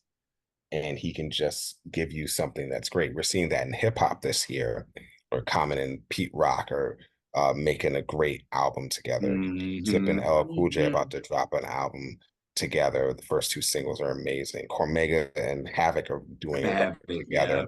Rakim just dropped a self-produced album that sounds really dope, you know, and they don't have to compete with all these young cats because they can just make great music without any pressure. Quincy Jones once told me, there's a power in being underestimated because people get out of your way and you do your best work when there's no one in your way and people aren't looking over your shoulder. So I feel like with D'Angelo, yeah, sure, he felt the pressure of putting out an album after what's actually 15 years, because Voodoo came out in January of 2000. Black Messiah dropped in December of 2014. So it's technically 15 years of her splitting hairs. I've always been a notorious bullet counter in these, so pardon for being that guy. But sure, I'm sure he felt the pressure of putting the record out after such a long layoff. But at the same time, he lives in such a bubble, an insulated bubble, that he's like, no, you're going to get it when it's ready. And it was ready, and we got it, and we got it, you know, and he got 2 more Grammys behind it. And we have this great music that we can go back to. And that's really, really what it is. It's like, is it going to be as good as it was when we first got it? I think at the very least, it has to be, at the very least, because music is supposed to grow with us. You know, Songs to Kill Life was great the first time I heard it, but it's even better now after decades of listening to it. Because as you live life and go through experiences, you can find yourself relating to songs more the older you get, rather than just saying this sounds great, that sounds nice, that bumps. So thank God for D'Angelo, and thank God that this album did come out. I would love for him to do one more at the very least. I mean, at the pace he's going, it would just be one more, but if we don't, this was a great place to cap it all. Yeah. If you don't only end up with 3 albums and this is the 3 albums you get, count yourself lucky. It's that part. Because there's plenty of people with with 10 and 12 albums, and it might be 2 good ones in it, you know, like cohesive solid albums. So yeah, exactly. Quality over quantity. No, you're exactly right. I think of like Eminem's new album came out recently, and he's a person that's greatness is very much at the top end of his career. You know, in my opinion, you know, and then you have people who are still eating off of just one album. And by people, I mean one person, but and it ain't even so, you know, can't be mad at D'Angelo for having 3 albums when people are still buying tickets to a habitually late person with just one. Right, that part. Well, But you can maybe to get the be fair, royalties. but to be fair, that one album is basically perfect. Who would want to make another album after your first album is perfect? Everybody don't agree with that though. Yeah. And by that I mean I don't agree with it. Yeah, I don't agree with it either. I'm like, come on, just like Me too. But I know like, what you mean. The pressure of such an impactful. I will never take back from the impactfulness of the album. I won't take a thing away from that. So yes, and that's hard. Yeah, it's hard being a smash on your first album. You know, but that's a lot of these quote unquote. Lauren wouldn't necessarily like. Spoiler alert, guys. For those of you who are watching, we were talking about Lauryn Hill. Even though she kind of fits in that vein, neo soul artists in particular like are a part of this whole thing. And by the way, I'm writing a book about the history of neo soul. So the whole idea of these artists is they're not prolific artists in the way that we were used to when we were kids. You know, Prince was putting out a record every year. You know, Madonna was putting out a record every year and a half, every 2 years. And there was a point where Stevie Wonder was putting out an album every 9 months in the 70s. Even like Michael Jackson, even though his solo albums were apart, he was still doing records with his brothers in between in the downtime. So when people talk about Off the Wall Thriller Bad, you know, he still did Destiny, Triumph, and Victory in between all those records. You know, so we're used to getting records a lot from people pretty often. With these so-called neo soul artists, that was not the case with any of them. Particularly D'Angelo is probably the biggest quote unquote culprit, but you know, what, 4 years went by between the first 2 Jill Scott albums. Mama's Gun came 3.5 years after Badu. You know, we only got 1 Lucy Pearl album. So it's just one of those things. They had like Maxwell, you know, had big layoffs after Now. Yeah. So, you know, these people are true artists. Like we're not like, you know what I'm saying? Some people are like a Carole King who's just a songwriting terminal that can just churn them out. But there are artists that have to, as Erica said, download. You know, they have to have something to sing about. And you can't have something to sing about unless you live life. And so they have to live life and then find something to sing about and then do it. You know, and I as I've gotten older, I respect that more.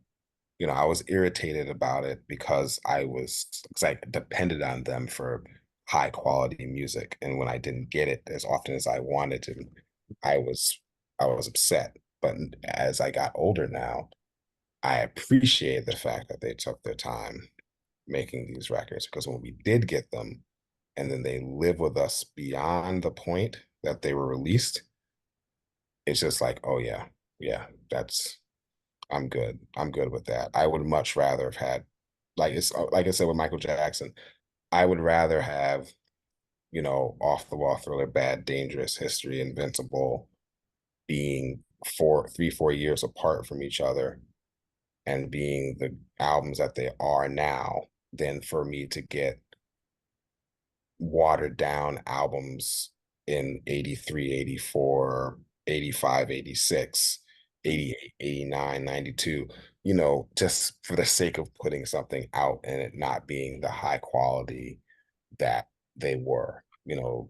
Some people can do that, you know, like I said, Prince, the Beatles, but um I respect the people that need to live life and need to go through in order to create the magic.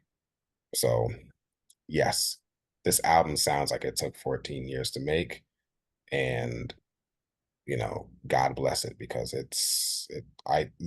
you guys think it was worth the wait? Absolutely. Because Absolutely.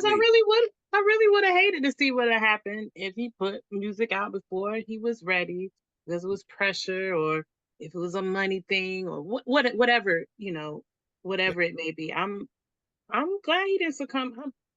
I'm an artist in various mediums. I get it. Like, I'd be mad, but I don't be mad. Yeah. Yeah, we have Okay. to like I said, I have to sort of put my sort of juvenile like expectations to the side and selfishness to the side. Like, oh, just hurry up. Like I like Bruno Mars, right? It's been 8 years since he's put out a solo album. Mm-hmm. Yep. He's been like out there and whatever. He did the Silk Sonic thing. It's been 8 years. It's like, what? It was 6 years like between Beyonce records, even though she was active and doing collaborations with Jay and all this other stuff. We you have to respect these artists that take their time to cultivate their art and to make it just right. You know, Record labels be damned, and like, expectations of the audience as well. Because the audience doesn't always know what it wants. No. Mm. And sometimes something I don't even with myself, like, stuff will come out and it don't hit me right away. No, yeah. Just like Like, 1,000 deaths yeah, yeah. Yeah. or the door. Just doesn't hit. I said on Twitter the other day, and it is Twitter, it's not X, people, so knock it off. Okay. If you Mama name him. call it if you call it X, you're one of those weirdos that say This Place Hotel instead of Heartbreak Hotel. Don't even stop me with that. Knock it off. It's Knock Twitter. it off. His mama named him Twitter, so I'm gonna call him Twitter. Then you're butts, all of you. But if but my whole thing is basically see, I lost my place because of because of what you call it. Foolishness. Yes, yeah, but my whole thing is just like, come on, if you make records, you should make records that are going to last, and point blank, period. They have to last, and D'Angelo makes music that lasts. You can't timestamp his records to any time. There's no record in the year 2000 that sounds like Voodoo. There's no record in 1995 that sounds like Brown Sugar. There was no record in 2014 that sounds like Black Messiah. But yet it still made sense every time he did it. So it's one thing to make a hit, it's another thing to make a classic. Because a hit is for the moment, and the classics are forever. You know, that's what I was gonna say on Twitter. You know, I tweeted that I didn't like the Beatles Revolver the first time I heard it. I was in college when I tried to get into the Beatles. The only thing I knew about the Beatles was the fact that they did come together before Michael Jackson did. It's like, you know, um, and but and the funny thing is that Michael Jackson's version of that song is my least favorite now, which is a whole other story. Yeah, damn, I true. But but it took me time to catch up and to really go back to it and be like, oh, okay, great. You know, because we live in a society where people, you know, this first reaction is a society where people make up their mind that something is great or something isn't great based on the first impression of it. And we can't treat music like that. We can't. Even if we like something the first time, you might not like it later. Like there's one record, I think there's one record that got worse the more I listened to it. I think it was I hate to say this, but Music Soul Child's Just Listen. That's an album that I liked a lot when I first heard it, but like the more I listened to it, the more I realized it wasn't as good as I thought it was. There's a lot of filler on that album. A lot of filler on I guess we can't ask Matthew to come back and talk about Just Listen.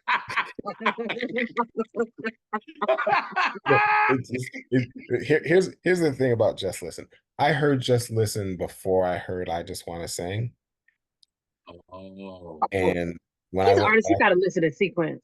and then I listened, Yes. I Just Want to Sing and went back to Just Listen, and I'm just like, oh, this is doo. Like not doo, but I wouldn't go that far. It was just like I said, the middle portion of it is just a lot of dead weight. Even though music's best songs of his career are on Just Listen, which are Don't Change and Half Crazy. But Don't Change is a song I don't like. Yeah, I don't like that either. Don't Change is great. I mean, the But thing How about Crazy music, is music, thing about music is that okay. I shouldn't even say this. I shouldn't. Stay Um, with your chest. I just feel like, and he's admitted to this to a certain degree. I feel like a lot of times that he panders with his lyricism. That's why I You know, don't like Don't Change. yeah, That it's is the just reason. yeah. It was one of those things. But I It's think hokey. but Don't Change came out at a time before I started to see that. So I just like the song just for what it is. Um, I certainly like it a little bit more than Love from I Just Want to Sing, even though I Just Want to Sing is easily the best album of his career, which is unfortunate since it's the first album of his career. But no, after listening to Just Listen over and over again, I'm just like, yeah, it's not as good as I remember it, you know? You know, there's some good songs on it, you know, like the two songs I mentioned. Yeah, that Baby one. Girl was good on that. Um, Previous Cats. I wish now that I know that Eric Roberson wrote that song, I wish he would have kept it for himself, but that's just especially since he's all over the backgrounds on that. But that's like I said, I'm you're totally getting off topic here. But yes. That's why you gotta come back and we talk about some other shit. Yeah. But we thank you for hanging out with us once again. As usual. As usual. Right. I know you had got off topic, but I was in it. Well, thank you guys for having me. I love your show. I'm a fan. I do watch. You know, I don't get to watch the live stream as much as I like to contribute to the live stream talks. I'm gonna get a little better at that every Sunday, but I'm a fan of your show. And so to be on it for the second time is just a tremendous, tremendous honor. You know, I just love being able to talk music with people who love music and know about it, and give it the same type of reverence that I do, or even or nor more than me, because I love learning things. And being on this show gives me that opportunity. So thank you guys so much. I had such a great time. Sure. Yes. And we thank all of our viewers and for just hanging out with us. Like you said, the live chat is popping. It's fun.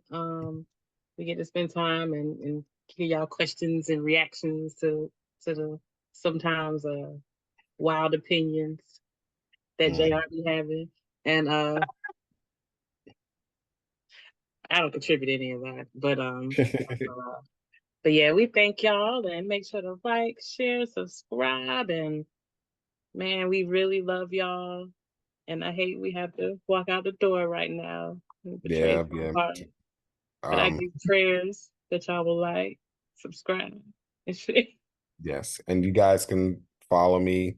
I'm sorry. You guys can follow me on Twitter, not X, Twitter.